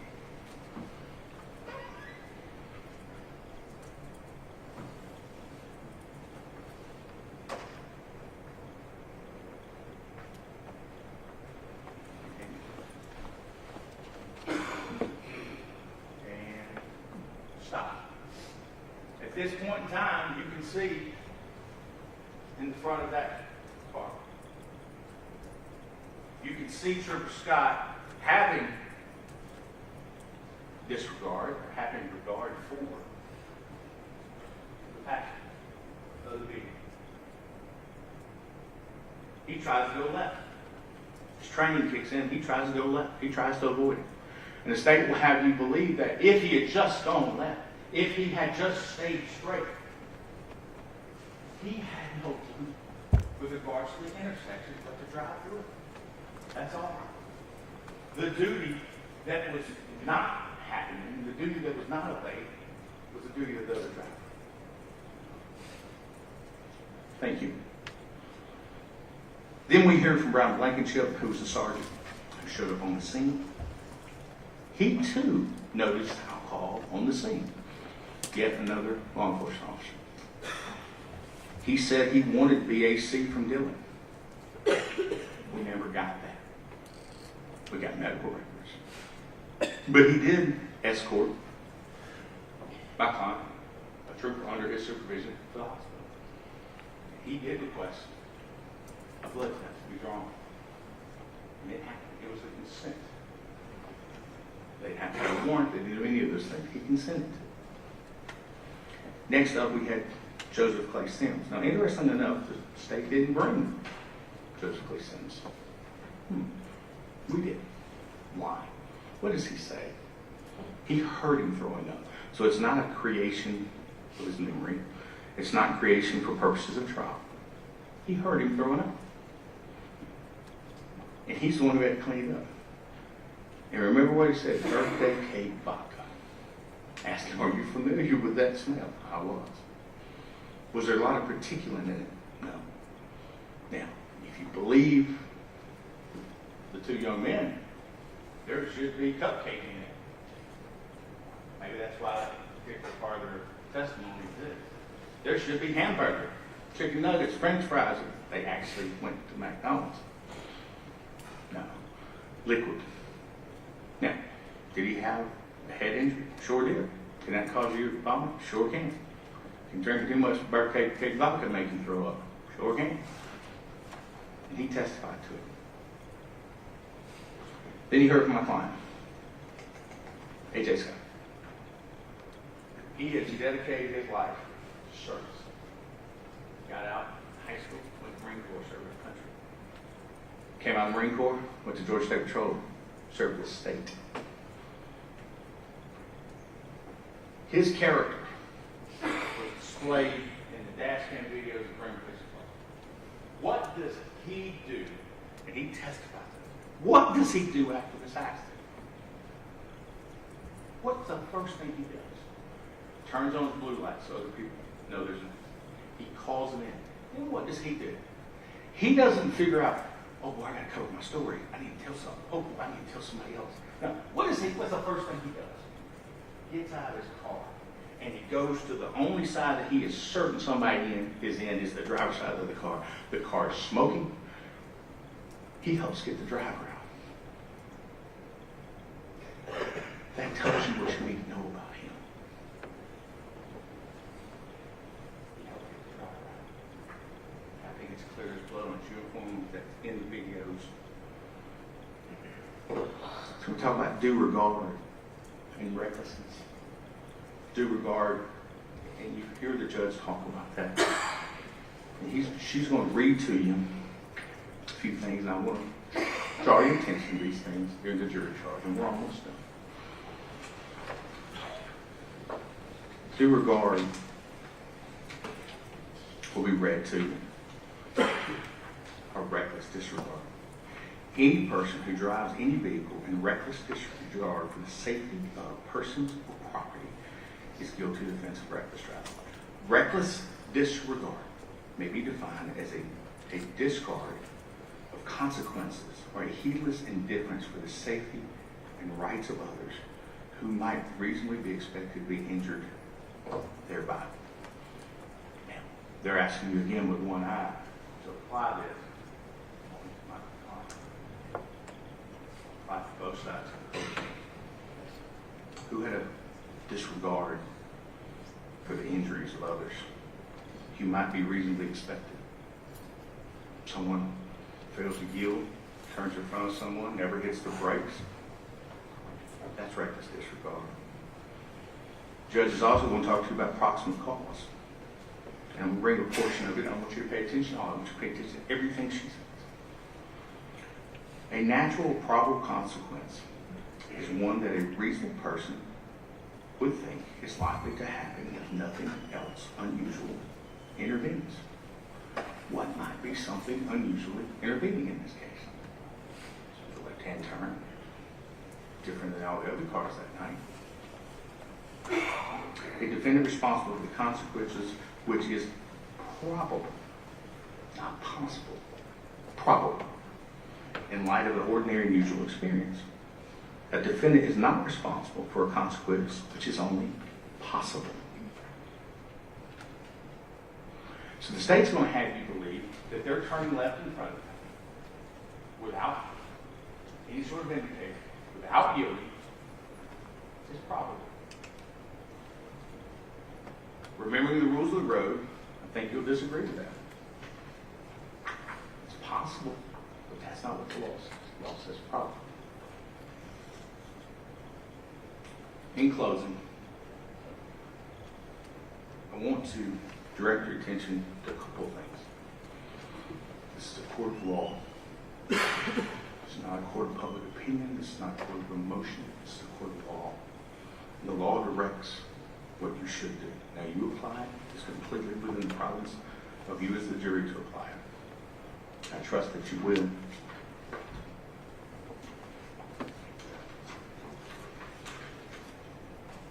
This is not a decision to be made by you guys. It's guided by emotion or sympathy, and the judge will tell you that. But your verdict, your job, is quality control. It's to speak the truth. Not an emotional decision, but a decision that is guided by law and by fact. You will hear within this jury instruction that there's a difference between authority and duty. And it's funny, we talked a lot about duty in this case. It's come up quite a bit. But the judge is going to talk to you about the duty to acquit and the authority to convict. That'll be the words that are used. Authority just means that you have the ability, you have the capacity, you are given permission. Duty is something else. Duty is something that you're required to do. Your jury service is a duty. When you sign up for the military, you have a duty station. You have a duty to yield when turning left. These are duties. And they mean more when they're duties versus when they're authorities.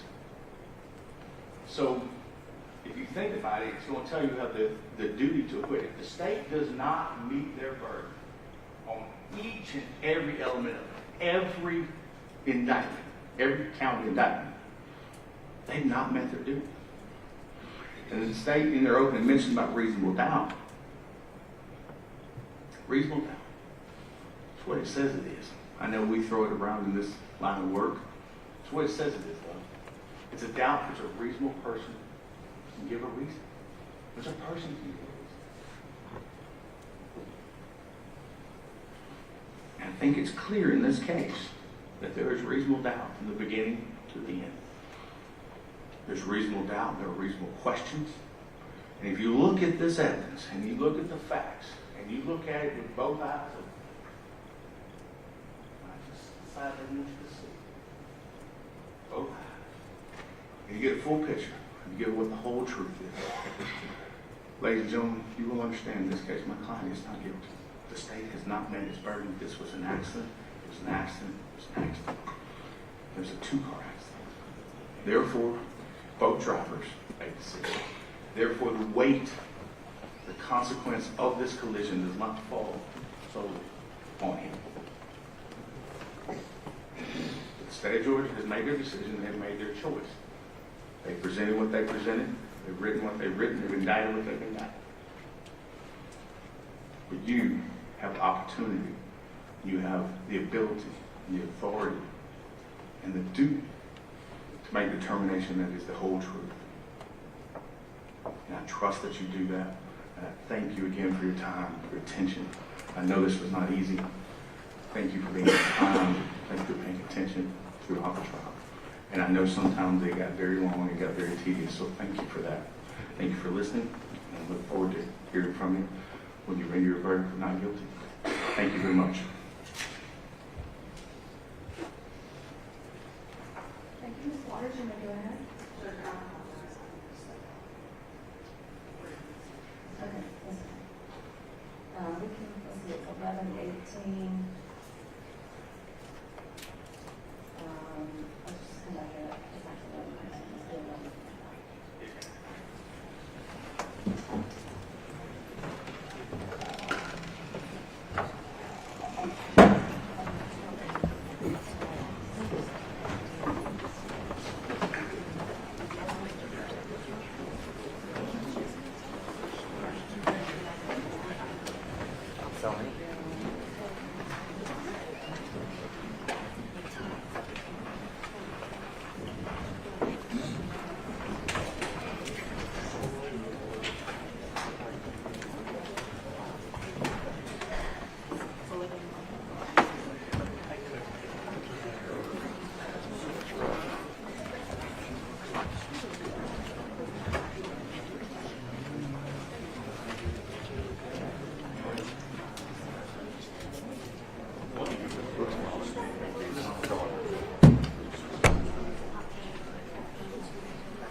I should have throws up in the trash.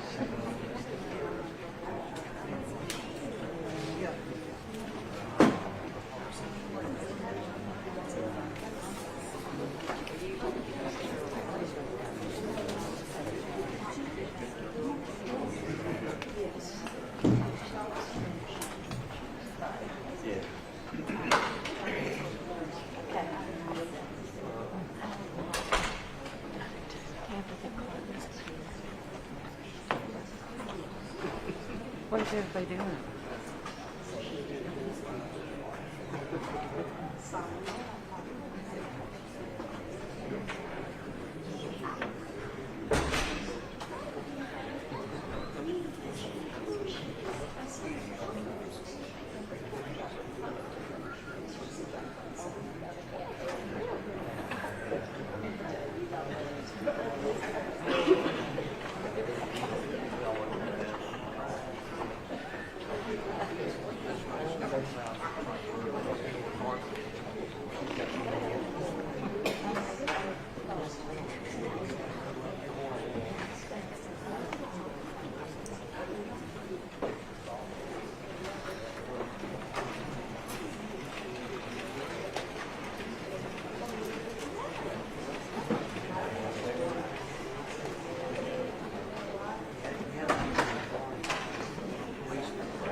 They did yesterday.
Okay, good. Yeah, I couldn't drink coffee if I didn't take my skinny syrup. I understand.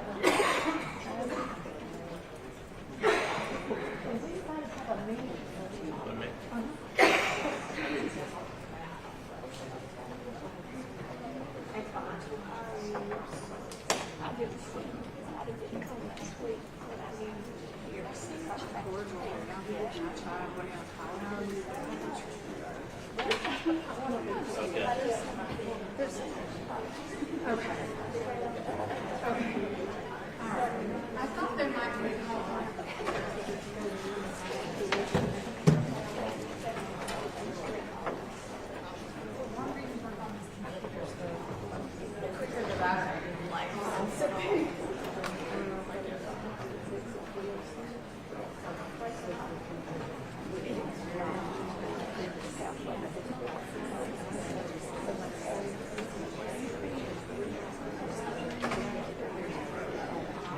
It's been a while since we've had people down there.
May I see you come to order?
lot of time trying to convince you that it's a license. And while they say they want you to look with both of your eyes, they want you to look everywhere but at him. I want you to look at what the actual evidence is. Not the speculation, not the innuendo, not the supposition. This is the state of Georgia versus Anthony James Scott. This is not a DUI case. There is actually no evidence that Dylan had been drinking.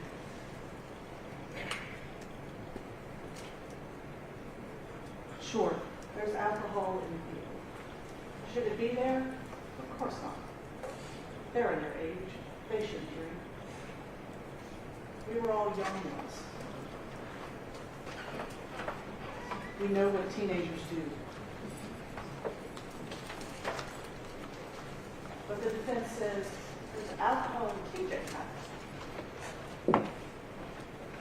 Oh wait, there's alcohol that we bought at the Kangaroo.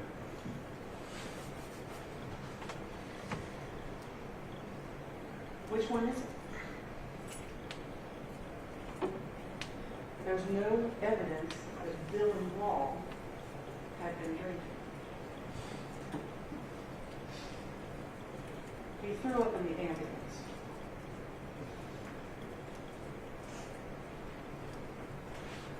Berkeley Cave Vodka. Honestly, I find it a little preposterous. Sounds like a party trick. And remember, he's the one who's driving the ambulance. His partner said, I'm in the back. I'm attending to Dylan. Before we get in the ambulance, I don't smell alcohol on him. He threw up. He threw up everywhere. There had been alcohol, I would have removed it. But she didn't.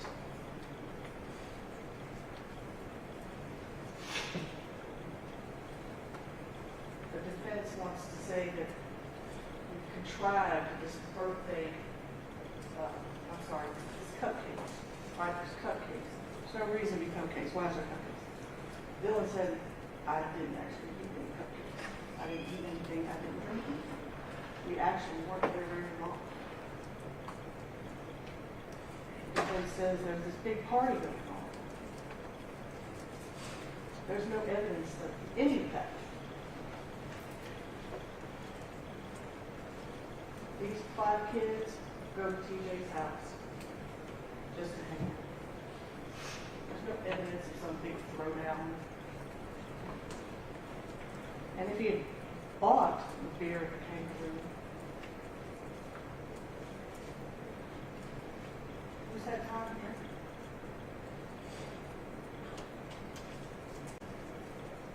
I'm going to back up for just a minute because they make it sound like there's just beer everywhere. Look at those pictures. There's a broken neck in that car. The cap's still on. There is one other single cap. And then there is a broken neck in the road and one cap. That's it. There are bottles strewn everywhere. And if you look at that carton, it's in the car. It is tore up. And that carton is outside the car in the street. It's just a part of it. So I need y'all to keep this in perspective. Dylan said that he had been drinking. Frankly, I'm surprised he didn't say he was present. He had just been in a vehicle that was hit basically by an armored car 66 miles an hour.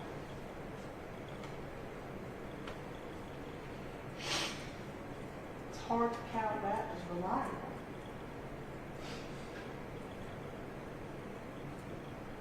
It's hard to look at that and say, you know what? He was entirely coherent and in possession of all his facts.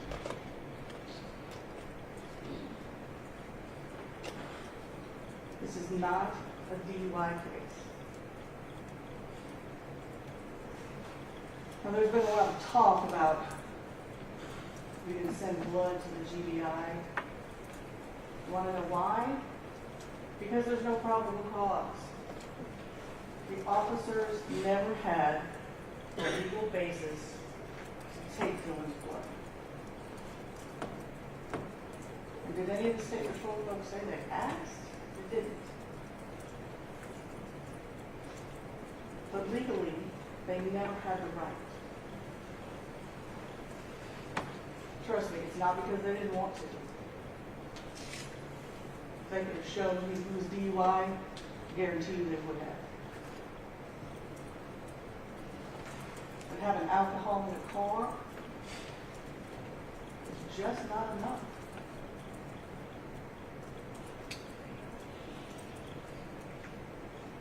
They even sent a DUI task force officer, not just some guy, an officer that is specially trained in DUI protection, to go to the hospital. Did he come out with probable cause? No, he didn't.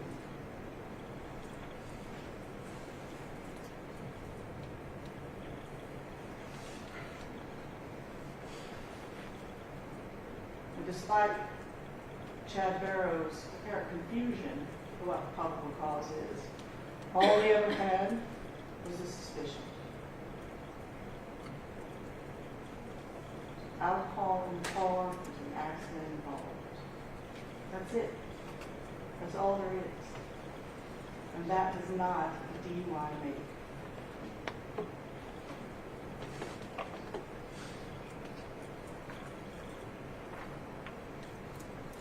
There is no alcohol in Dylan's blood. And the defense made a lot of hay about hospital blood versus GBI blood. I want you to look at that GBI test. It says it is 99% accurate, not 100. And you didn't hear any evidence about what their threshold for alcohol is.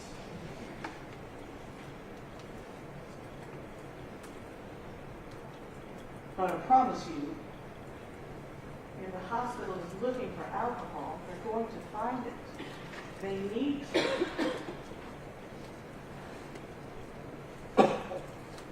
Medical records have to be accurate.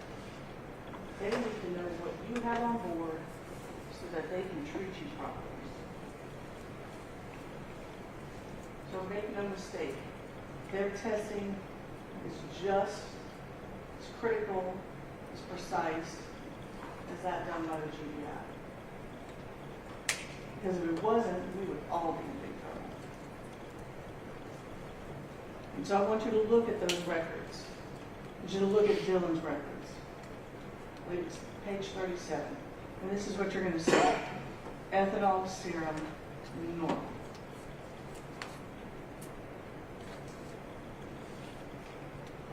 Value less than 10. In DUI terms, that is at most, less than 0.01. Or in fact, nothing. If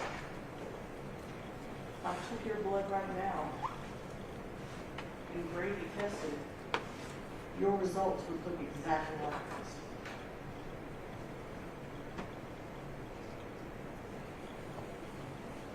Contrary to what the defense will have you believe, this is a case about speed. The speed reduces your choices. speed reduces your options, and ultimately speed kills. And so I want you to look at this video with a different eye. Not the right one or the left one, both of them. And I want you to watch the defendant as he blows by every other car on this road when he has the opportunity. And when they show you things that are brightened up, slowed down, who had that benefit? Sure. What is it they say? Hindsight is 20/20. Armchair quarterback. This is what it actually looked like. Nobody got to see it brightened up. Nobody got to make decisions based on frame by frame. This is what it actually looked like.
That's the amount of time that people have to make choices. So, let's talk about the EDR. 5 seconds prior to impact, the defendant was doing 90 miles an hour. 90. 2 seconds prior to impact, he is doing 83. And then impact, 66.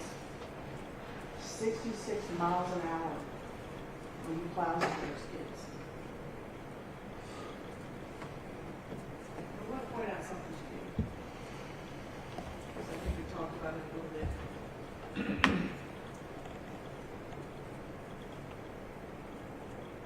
You'll notice the speed right here drops a little bit, right? It's coming down. It starts coming up the hill. And what does he do? He hits the gas. Right? Accelerator pedal. 0, 0, 0. We're just coasting along. But now it comes to that hill. And 83 apparently isn't just fast enough. So we got to make sure to keep that up. We're going to put our foot on the gas.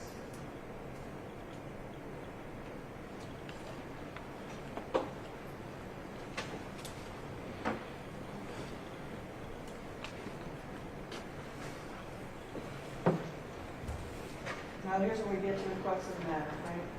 Failure to yield.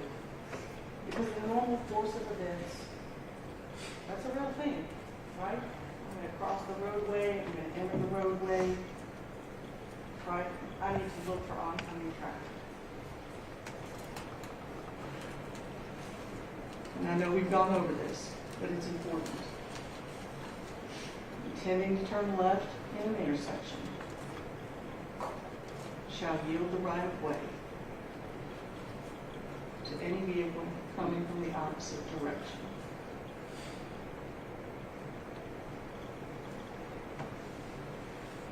Which is within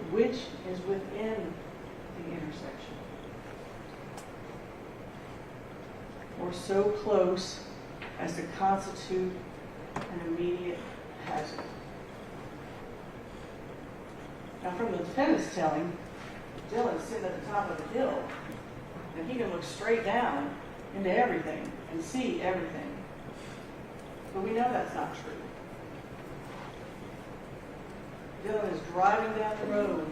He needs to turn left. As far as he knows, there's nobody around. He doesn't see anyone. And he starts to make that turn. And by the way, just because he asked them, do you see anything?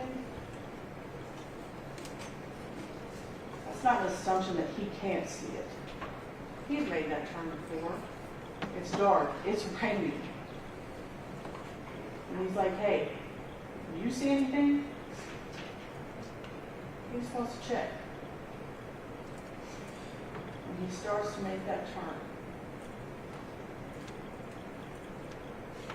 And as he starts to make that turn, his focus is not here now. His focus is there. He's come to make that turn. And now he's here. And he doesn't stop because he has no time. The faster the defendant goes, the less time everyone.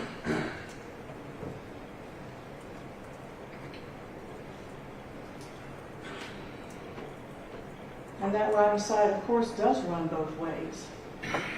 And from Dylan's perspective, it is, in fact, 269 yards in that direction. I'm sorry, feet. It is almost just 1 foot shy of 90 yards. If I'm standing on the 10-yard line of the football field, and I'm looking to the end zone, that is 90 yards. And I see a car in the end zone. Does that constitute an immediate hazard? Not if that car's driving 55. Dylan doesn't know. The car is almost a football field away. When the defendant is coming up that hill, he is driving 121 feet per second. Dylan has that much time.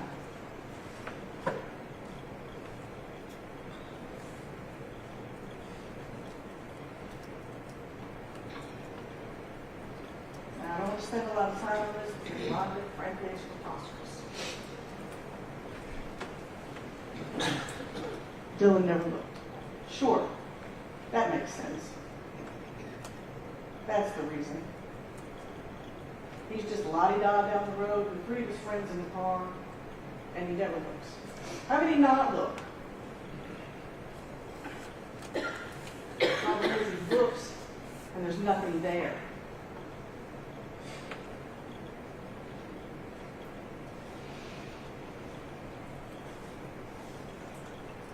The alleged airbag mark. And I want y'all to go back and I want you to look at it. But again, this is, please look everywhere else, but right there. In order for that airbag to make that mark, Kylie would have been sitting in Dylan's lap. straight on, looking at the steering wheel. Who does that? How does she fit there? Why would anybody think that's a good idea? There are 4 people in a 4-person car. The idea that she is driving in Dylan's lap, or that Dylan is driving around her, is honestly offensive.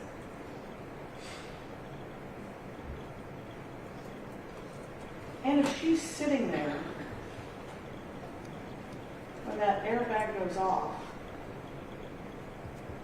how the hell does she get out the window?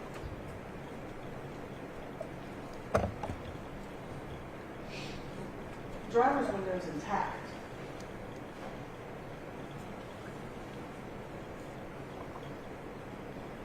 But yet on the alternative, and I will also say, I want you to look at the picture. I want you to look at the picture of that mark right there. And I want you to see if you can see stitching. So I promise you can't. And that whole baseball analogy, everybody here's probably held a baseball at one time, you know? That stitching is thick. That stitching is heavy, right? It's got to keep the cover on that ball when somebody knocks it out of the park. Stitching on that airbag, it's like the stitching on my jacket. When he asked Dr. Darisol about it, she said, sure, I have seen airbags injure people before. I have marks with bruises. I have never seen anything like that before. Thousands of dollars.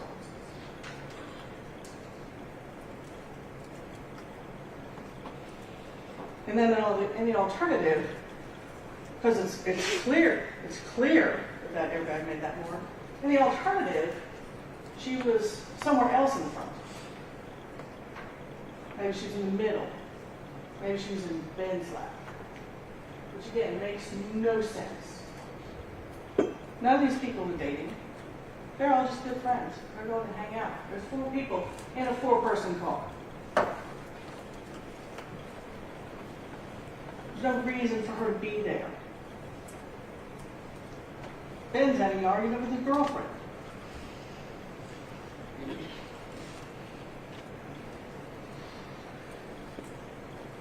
They want you to believe it's a lighthouse.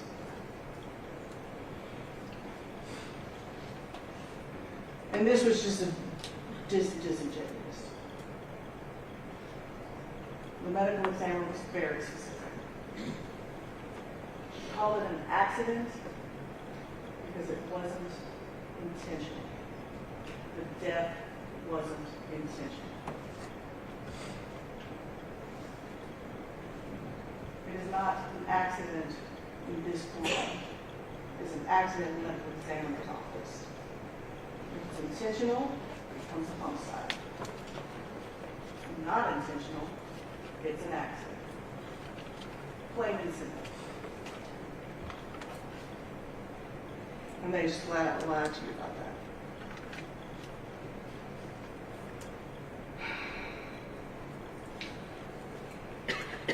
So let's talk about the defendant. They discussed with you his background. And he's a good guy. He did, he got out. He got Dylan out of the car. So that tells you about his character.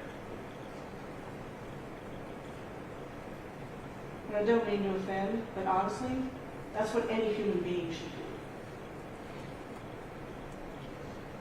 He doesn't get a pat on the back for that.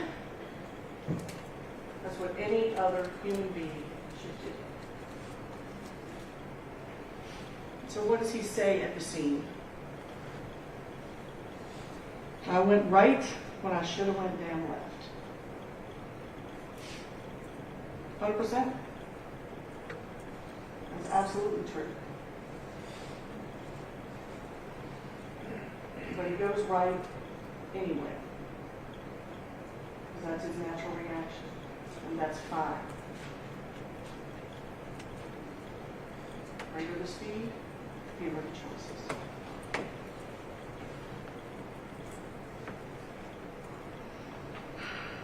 Now let's talk about Mr. Stone for a minute. He said the defendant had stayed in his lane, this collision wouldn't have happened. Also true.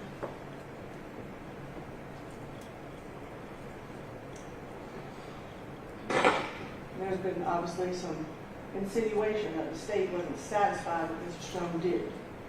And to some extent, that's true.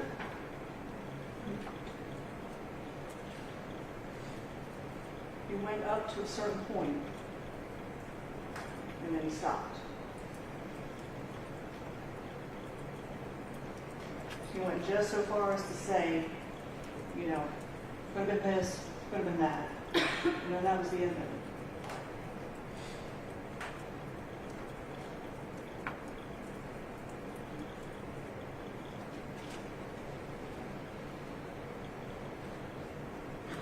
Vehicles and impact. I went right, I should have went down left.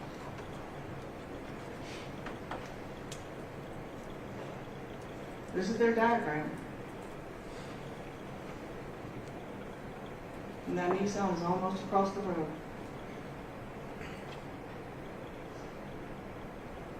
Greater the speed, fewer the choices. There's just no time.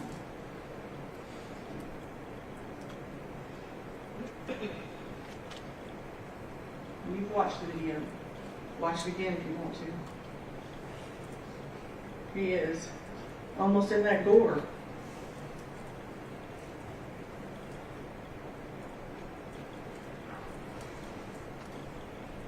He's had more than 3 weeks of driving training. Not just regular driving training, too. Professional pretty much, right? Officers need to know how to drive their car. Trained in the operation of his emergency vehicle in emergency situations.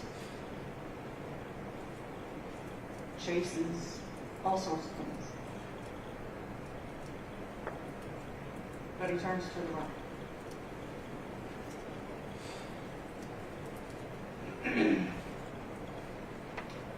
So Mr. Partenheimer,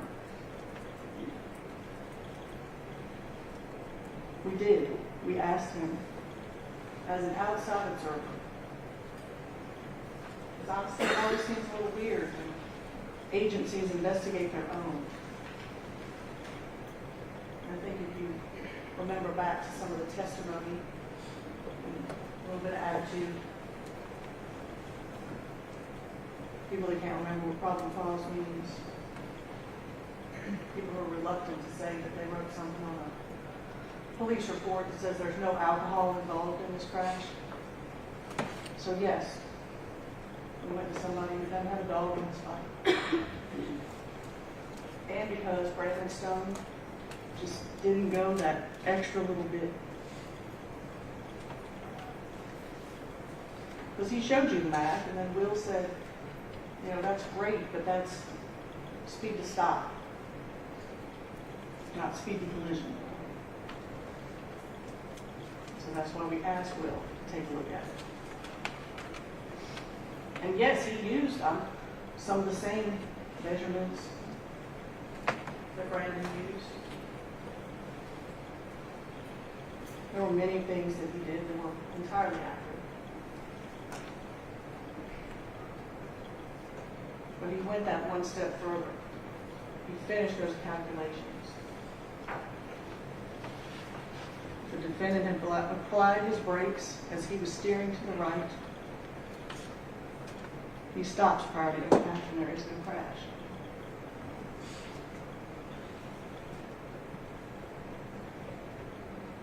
The defendant had been going the posted speed limit.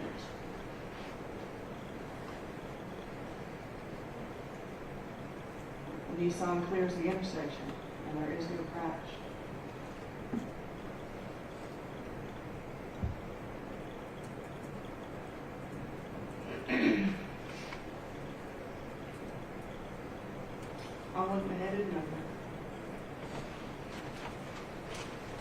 Obviously, that's the sad part of all.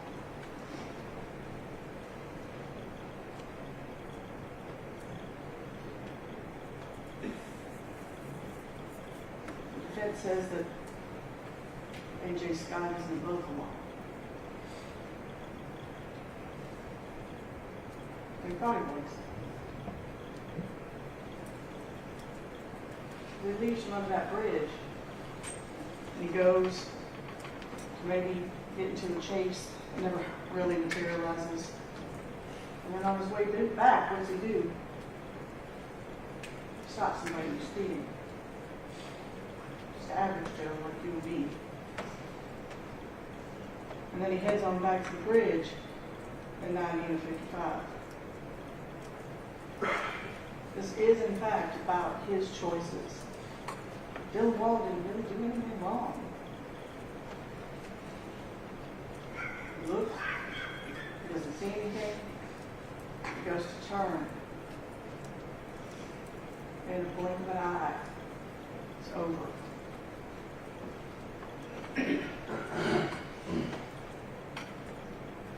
Try real hard, y'all. That's the 55-mile-an-hour sign in that video that the defendant drives by. That's what it looks like at 90 miles an hour.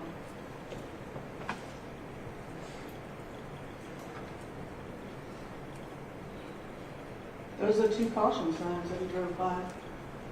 They said, hey, speed limit's 55. There's an intersection coming up. People have access to either side. Should slow it down. We talk about reckless disregard. This is what we're talking about. What did he say? I must have passed by those, but I didn't see them.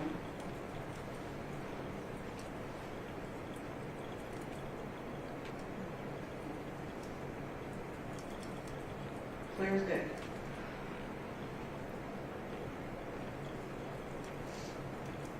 And so here we are. Because of the choices he made that day.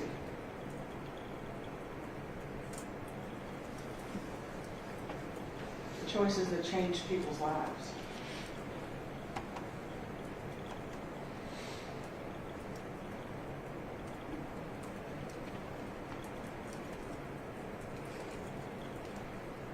Choices that took people from us.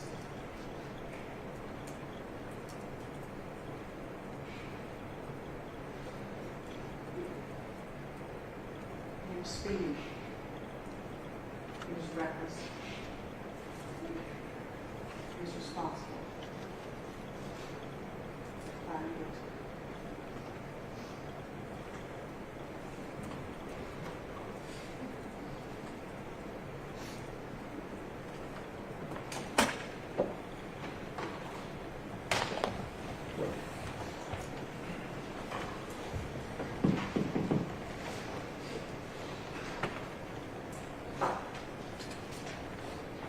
Ladies and gentlemen, you have heard all of the evidence and the argument in the case the State of Georgia versus Anthony James Scott. I will now charge you as to the law, which you should apply to the facts as you find them to be from the evidence presented. You should consider these charges along with those I have previously given to you. Mr. Stitcher, could you move that, please? Thank you. The defendant has been indicted as follows. Count 1, serious injury by vehicle. Count 2, serious injury by vehicle. Count 3, homicide by vehicle in the second degree. Count 4, homicide by vehicle in the second degree. Count 5, speeding. And count 6, reckless driving. You will have the indictment with you in the jury room, and I read it in detail at the outset of this case. To this indictment, the defendant has entered a plea of not guilty. The indictment and the plea form the issue that you are to decide. Neither the indictment nor the plea of not guilty should be considered as evidence. The length of time between the incident in this case and the trial is not to be considered. The defendant is presumed to be innocent until proven guilty. The defendant enters upon the trial of the case with a presumption of innocence in his favor. This presumption remains with the defendant until it is overcome by the state with evidence that is sufficient to convince you beyond a reasonable doubt that the defendant is guilty of the offenses charged. No person shall be convicted of any crime unless and until each element of the crime is proven beyond a reasonable doubt. The burden of proof rests upon the state to prove every material allegation of the indictment and every essential element of the crime charged beyond a reasonable doubt. There is no burden of proof upon the defendant whatsoever, and the burden never shifts to the defendant to prove his innocence. The defendant in a criminal case is under no duty to testify or to present any evidence tending to prove his innocence. While the law requires the state to prove the defendant's guilt to your satisfaction beyond a reasonable doubt, the law does not require the state to prove the defendant's guilt to an absolute or mathematical certainty. A reasonable doubt means just what it says. It is the doubt of a fair-minded, impartial juror honestly seeking the truth. It is a doubt based upon common sense and reason. It does not mean a vague or arbitrary doubt, but it is a doubt for which a reason can be given, arising from a consideration of the evidence, a lack of evidence, a conflict in the evidence, or any combination of these. Simply stated, it is the doubt of a reasonable juror. After giving consideration to all the facts and circumstances of this case, if your minds are wavering, unsettled, or unsatisfied, then that is a doubt of the law, and you must acquit the defendant. But if that doubt does not exist in your minds as to the guilt of the accused, then you would be authorized to convict the defendant. If the state fails to prove the defendant's guilt beyond a reasonable doubt, it would be your duty to acquit the defendant.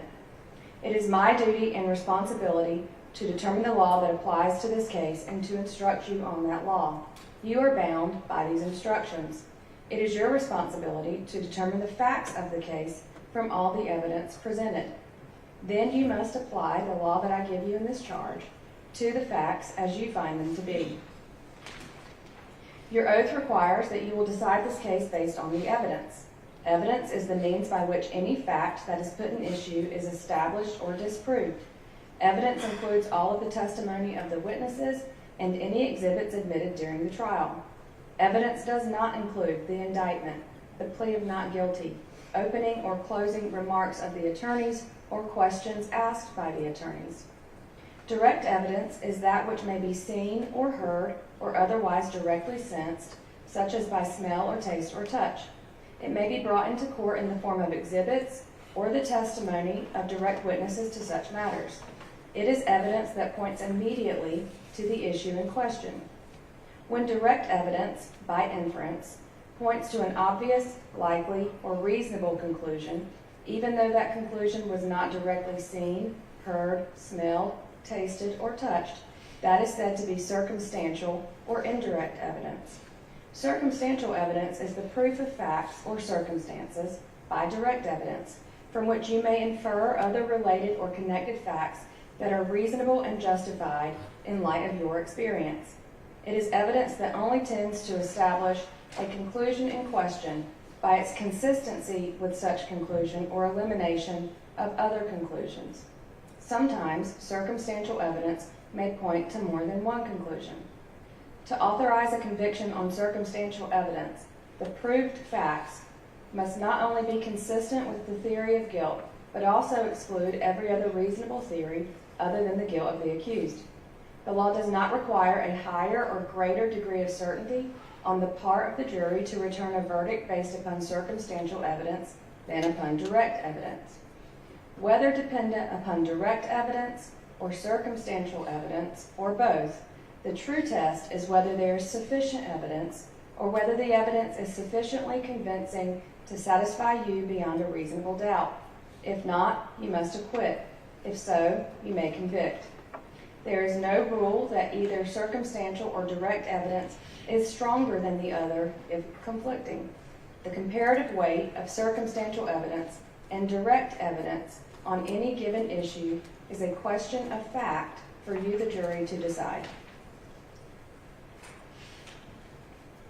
The parties have entered into stipulations that have been approved by the court about the following. the authenticity of all medical records, EMS records, and video recordings. Where parties stipulate to exhibits, this is in the nature of evidence. You may take that testimony as if it were given in court, and you may rely on it if you find it credible. However, either party may dispute such testimony by other evidence. You make all decisions based on the evidence in this case. The jury must determine the credibility of the witnesses. In deciding this, you may consider all of the facts and circumstances of the case, including the witness's manner of testifying, their means and opportunity for knowing the facts about which they testify, the nature of the facts about which they testify, the probability or improbability of their testimony, their interest or lack of interest in the outcome of the case, and their personal credibility as you observe it. The testimony of a single witness, if believed, is sufficient to establish a fact. Generally, there is no legal requirement of corroboration of a witness, provided you find the evidence to be sufficient. Testimony has been given in this case by certain witnesses who are termed experts. Expert witnesses are those who, because of their training and experience, possess knowledge in a particular field that is not common knowledge or known to the average citizen. The law permits expert witnesses to give their opinions based upon that training and experience. You are not required to accept the testimony of any witness, expert or otherwise. Testimony of an expert, like that of all witnesses, is to be given only such weight and credit as you think it is properly entitled to receive. To impeach a witness is to show that the witness is unworthy of belief. A witness may be impeached by disproving the facts to which the witness testified. Your assessment of a trial witness's credibility may be affected by comparing or contrasting that testimony to statements or testimony of the same witness before the trial started. It is for you to decide whether there is a reasonable explanation for any inconsistency in a witness's pretrial statements and testimony when compared to the same witness's trial testimony. As with all issues of witness credibility, you, the jury, must apply your common sense and reason to decide what testimony you believe or do not believe. The defendant in a criminal case may take the stand and testify and be examined and cross-examined as any other witness. You should evaluate such testimony as you would that of any other witness. This defendant is charged with crimes against the laws of this state. A crime is a violation of a statute of this state in which there is a joint operation of an act and intention. Intent is an essential element of any crime and must be proved by the state beyond a reasonable doubt. Intent may be shown in many ways, provided you, the jury, believe that it existed from the proven facts before you. It may be inferred from the proven circumstances or by acts and conduct, or it may be, in your discretion, inferred when it is the natural and necessary consequence of the act. Whether or not you draw such an inference is a matter solely within your discretion. Reckless driving charges are strict liability offenses, meaning that they can be committed without a culpable mental state. The intent at issue is simply the intent to commit the act that the statute prohibits, i.e., driving in a specific way and not the intent to commit the crime itself. In the context of reckless driving, the state will have met its burden of proof as to the defendant's criminal intent if you find beyond a reasonable doubt that the defendant intentionally drove his vehicle while a set of surrounding circumstances rendered the manner in which he drove reckless as defined in this charge. The state is not required to prove that the defendant intended to drive recklessly or even that he knew he was doing so. This defendant will not be presumed to have acted with criminal intent, but you may find such intention or the absence of it upon a consideration of words, conduct, demeanor, motive, and other circumstances connected with the act for which the accused is being prosecuted. Every person is presumed to be of sound mind and discretion, but this presumption may be rebutted. You may infer, if you wish to do so, that the acts of a person of sound mind and discretion are the product of that person's will, and a person of sound mind and discretion intends the natural and probable consequences of those acts. Whether or not you make such inference or inferences is a matter solely within the discretion of the jury. To find the defendant guilty of serious injury by vehicle and/or homicide by vehicle in the second degree, the state must prove that the defendant's criminal conduct was the proximate cause of the injury and/or death.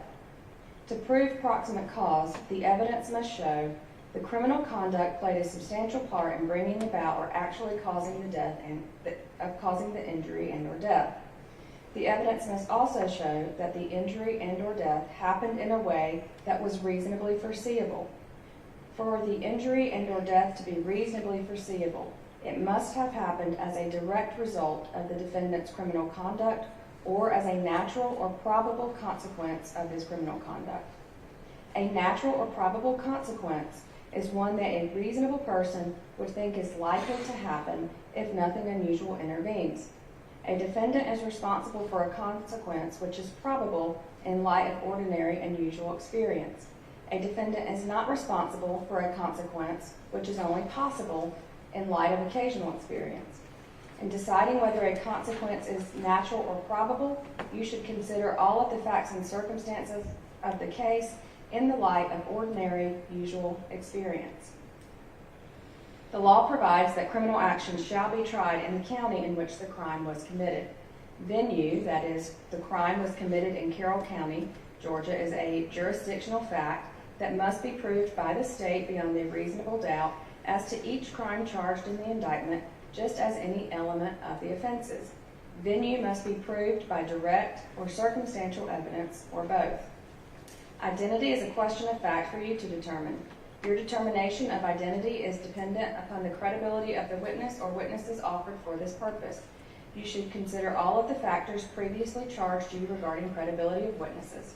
Some, but not all, of the factors you may consider in assessing reliability of identification are the opportunity of the witness to view the alleged perpetrator at the time of the alleged incident, the witness's degree of attention toward the alleged perpetrator at the time of the alleged incident, the possibility of mistaken identity, whether the witness's identification may have been influenced by factors other than the view that the witness claimed to have, whether the witness on any prior occasion did not identify the defendant in this case as the alleged perpetrator, and the length of time between the crime and the out-of-court identification.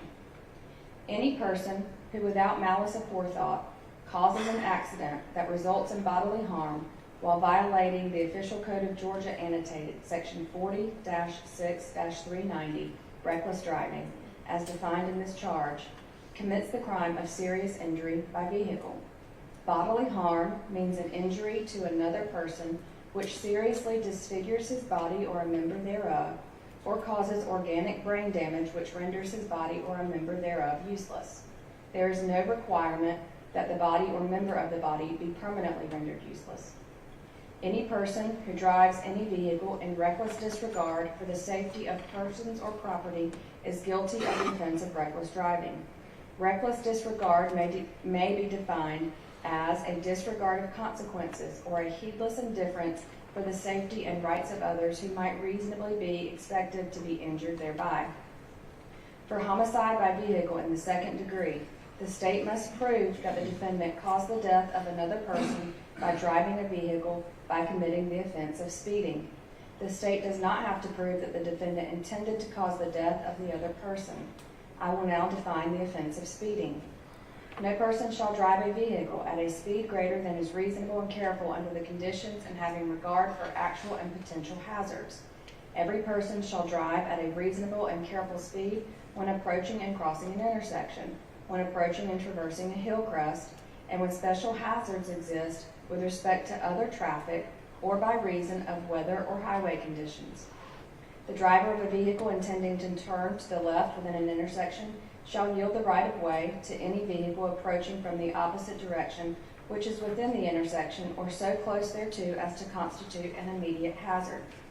No person shall drive a vehicle when it is so loaded as to obstruct the view of the driver to the front or sides of the vehicle or as to interfere with the driver's control over the driving mechanism of the vehicle. No passenger in a vehicle shall ride in such position or commit any act as to interfere with the driver's view ahead or to the sides or to interfere with his control over the driving mechanism of the vehicle. Count 1. If, after considering the testimony and evidence presented to you, together with the charge of the court, you should find and believe beyond a reasonable doubt that the defendant in Carroll County, Georgia, did on or about the 26th day of September 2015 commit serious injury by vehicle as alleged in count 1 of the indictment, you would be authorized to find the defendant guilty. In that event, the form of your verdict would be, we the jury find the defendant guilty. If you do not believe that the defendant is guilty of committing the act of serious injury by vehicle as alleged in count 1 of the indictment, or if you have any reasonable doubt as to the defendant's guilt, then it would be your duty to acquit the defendant, in which event the form of your verdict would be, we the jury find the defendant not guilty. Count 2. If, after considering the testimony and evidence presented to you, together with the charge of the court, you should find and believe beyond a reasonable doubt that the defendant in Carroll County, Georgia, did on or about the 26th day of September 2015 commit the act of serious injury by vehicle as alleged in count 2 of the indictment, you would be authorized to find the defendant guilty. In that event, the form of your verdict would be, we the jury find the defendant guilty. If you do not believe that the defendant is guilty of committing the act of serious injury by vehicle, or if you have any reasonable doubt as to the defendant's guilt, then it would be your duty to acquit the defendant, in which event the form of your verdict would be, we the jury find the defendant not guilty. Count 3. If, after considering the testimony and evidence presented to you, together with the charge of the court, you should find and believe beyond a reasonable doubt that the defendant in Carroll County, Georgia, did on or about the 26th day of September 2015 commit the act of homicide by vehicle in the second degree, as alleged in count 3 of the indictment, you would be authorized to find the defendant guilty. In that event, the form of your verdict would be, we the jury find the defendant guilty. If you do not believe that the defendant is guilty of committing the offense of homicide by vehicle in the second degree, or if you have any reasonable doubt as to the defendant's guilt, then it would be your duty to acquit the defendant, in which event the form of your verdict would be, we the jury find the defendant not guilty. Count 4. If, after considering the testimony and evidence presented to you, together with the charge of the court, you should find and believe beyond a reasonable doubt that the defendant in Carroll County, Georgia, did on or about the 26th day of September 2015 commit the offense of homicide by vehicle in the second degree, as alleged in count 4 of the indictment, you would be authorized to find the defendant guilty. In that event, the form of your verdict would be, we the jury find the defendant guilty. If you do not believe that the defendant is guilty of committing the offense of homicide by vehicle in the second degree, or if you have any reasonable doubt as to the defendant's guilt, then it would be your duty to acquit the defendant, in which event the form of your verdict would be, we the jury find the defendant not guilty. Count 5. If, after considering the testimony and evidence presented to you, together with the charge of the court, you should find and believe beyond a reasonable doubt that the defendant in Carroll County, Georgia, did on or about the 26th day of September 2015 commit the offense of speeding, as alleged in count 5 of the indictment, you would be authorized to find the defendant guilty. In that event, the form of your verdict would be, we the jury find the defendant guilty. If you do not believe that the defendant is guilty of committing the offense of speeding, or if you have any reasonable doubt as to the defendant's guilt, then it would be your duty to acquit the defendant, in which event the form of your verdict would be, we the jury find the defendant not guilty. And count 6. If, after considering the testimony and evidence presented to you, together with the charge of the court, you should find and believe beyond a reasonable doubt that the defendant in Carroll County, Georgia, did, on or about the 26th day of September 2015, commit the offense of reckless driving, as alleged in count 6 of the indictment, you would be authorized to find the defendant guilty. In that event, the form of your verdict would be, we the jury find the defendant guilty.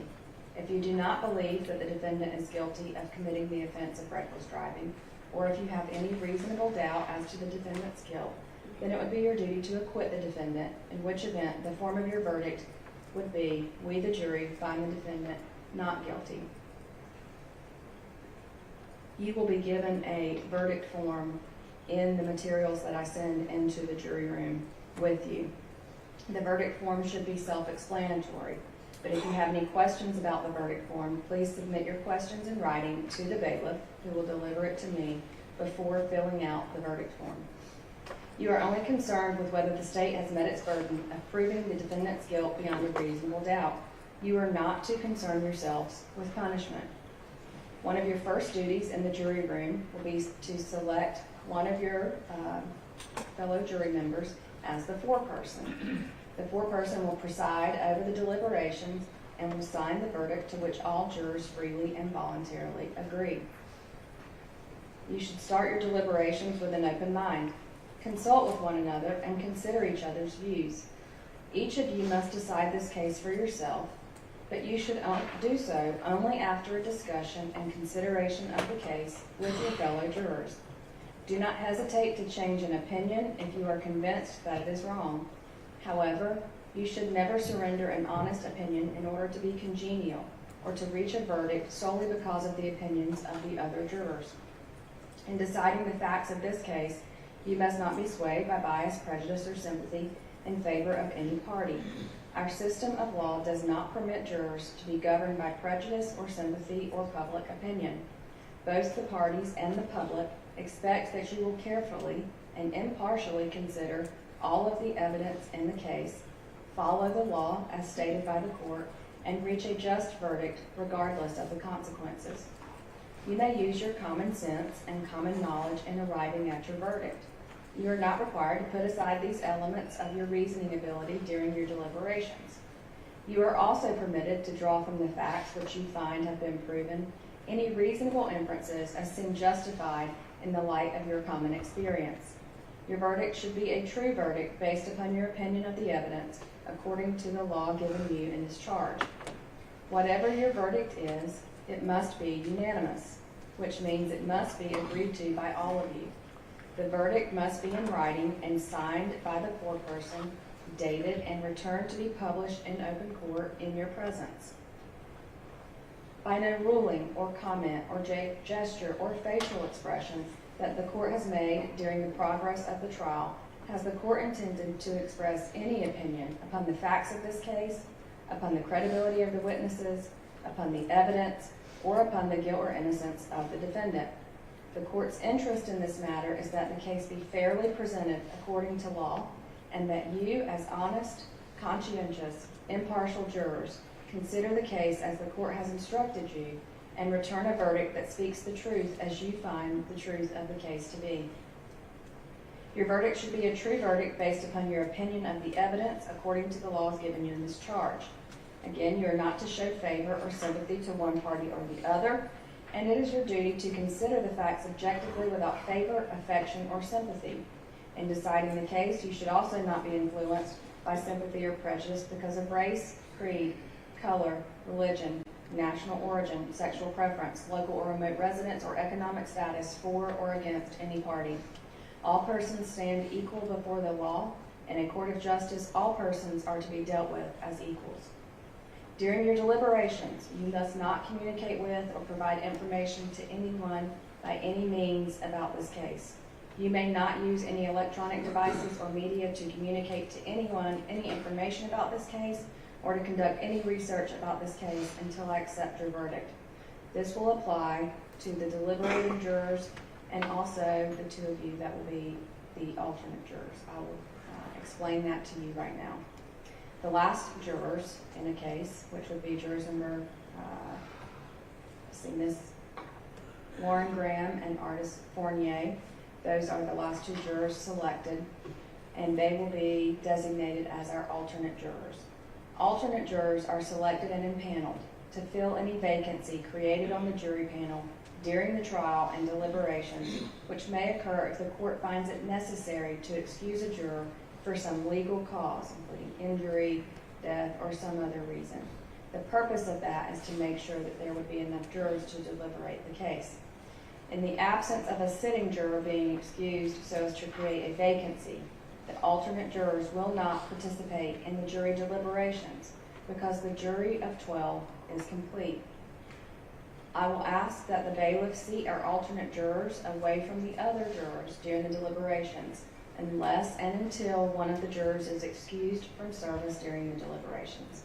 Again, our alternate jurors, alternate number 1, Ms. Lauren Graham, and alternate number 2, Ms. Artis Fournier. In just a few moments, the alternates will go with the bailiff and the remaining jurors will go to the jury room. please do not start your deliberations until you receive you're going to receive this folder from me and the evidence in this case. This folder has instructions on the outside. It will include the indictment. Please do not write on that. The verdict form. Again, if you have questions about that, then ask before you start writing on it. But the verdict form is there for you. The foreperson will fill it out and sign as I have given instructions, and then it will be returned in court to be published in your presence. The evidence will also come back. Please note that there, as I stated at the outset, there are certain pieces of evidence governed by Georgia law that cannot come back with you. If there's any piece of evidence that you would want to see that does not come back with you, you can send a note to me and we can bring you back in the courtroom to view that evidence.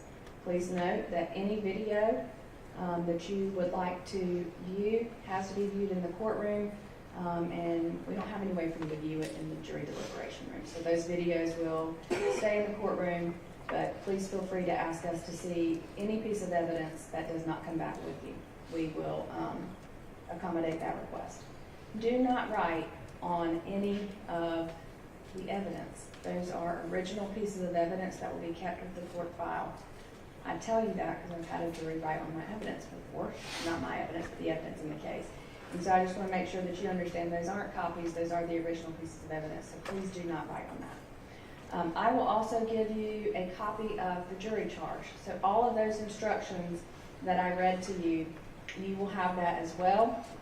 There are headings on that for your convenience, so if you needed to turn to a particular section, but please note if you need anything answered about the charge or anything that you want the court to reread to you, you can feel free to ask. So just because you have it back there doesn't mean you can't ask the court to reread it to you. All right, a few more housekeeping things. You can only deliberate while all 12 of you are in the jury room. So if someone needs to go to the restroom, you have to stop your deliberations.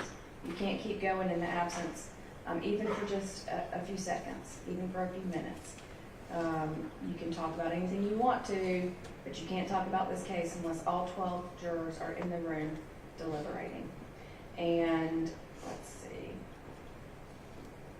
Once I send back this folder and all the evidence, then you may begin your deliberations.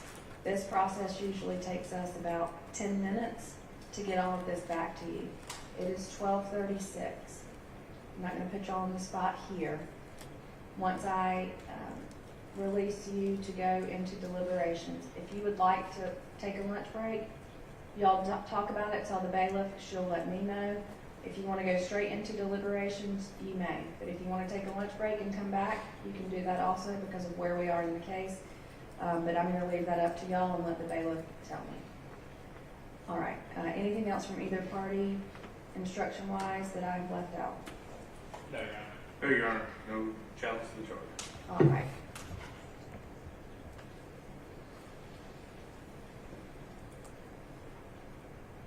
Two small things. You can take a break from deliberations when you want to. So if you need a quick break, you want to walk outside the deliberation room, you can do that. And also, I'm not sure I said this, but I'll go ahead and say it again, just to make sure. If you have any questions while you're deliberating, put those in writing. And please note that those questions will be given to me. They will be filed as a court's exhibit, and I'll have to read them in the case. But if you have the questions that you want to ask the court, please feel free to send a note, give it to the bailiff, and the bailiff will give it to me, and we'll address it as the law requires. All right, so Ms. Duncan's going to let me know if y'all want a lunch break, and then you may go ahead and, let me see, Ms. Fournier and Ms. Graham. Ms. Graham. If you will just hang back for just a second, the deliberating jurors can go in the jury room, and then the, who's going to take my alternate? Mr. Pope? All right, so Mr. Pope will take the alternating jurors. All right, thank you very much. You may be excused.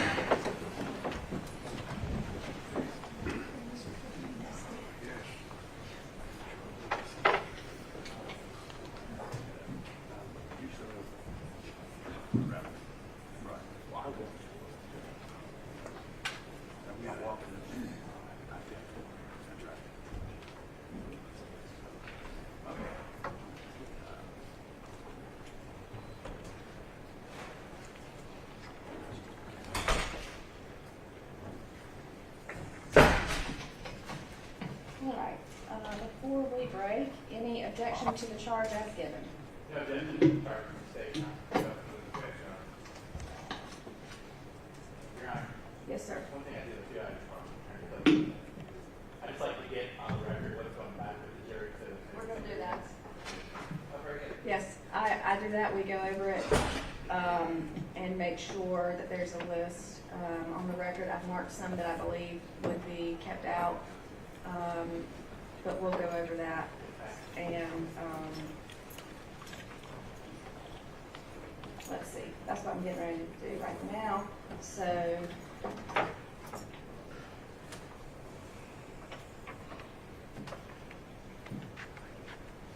all right, so y'all can go ahead and start moving about for if you need to put anything together. This is the folder I mentioned to the jury.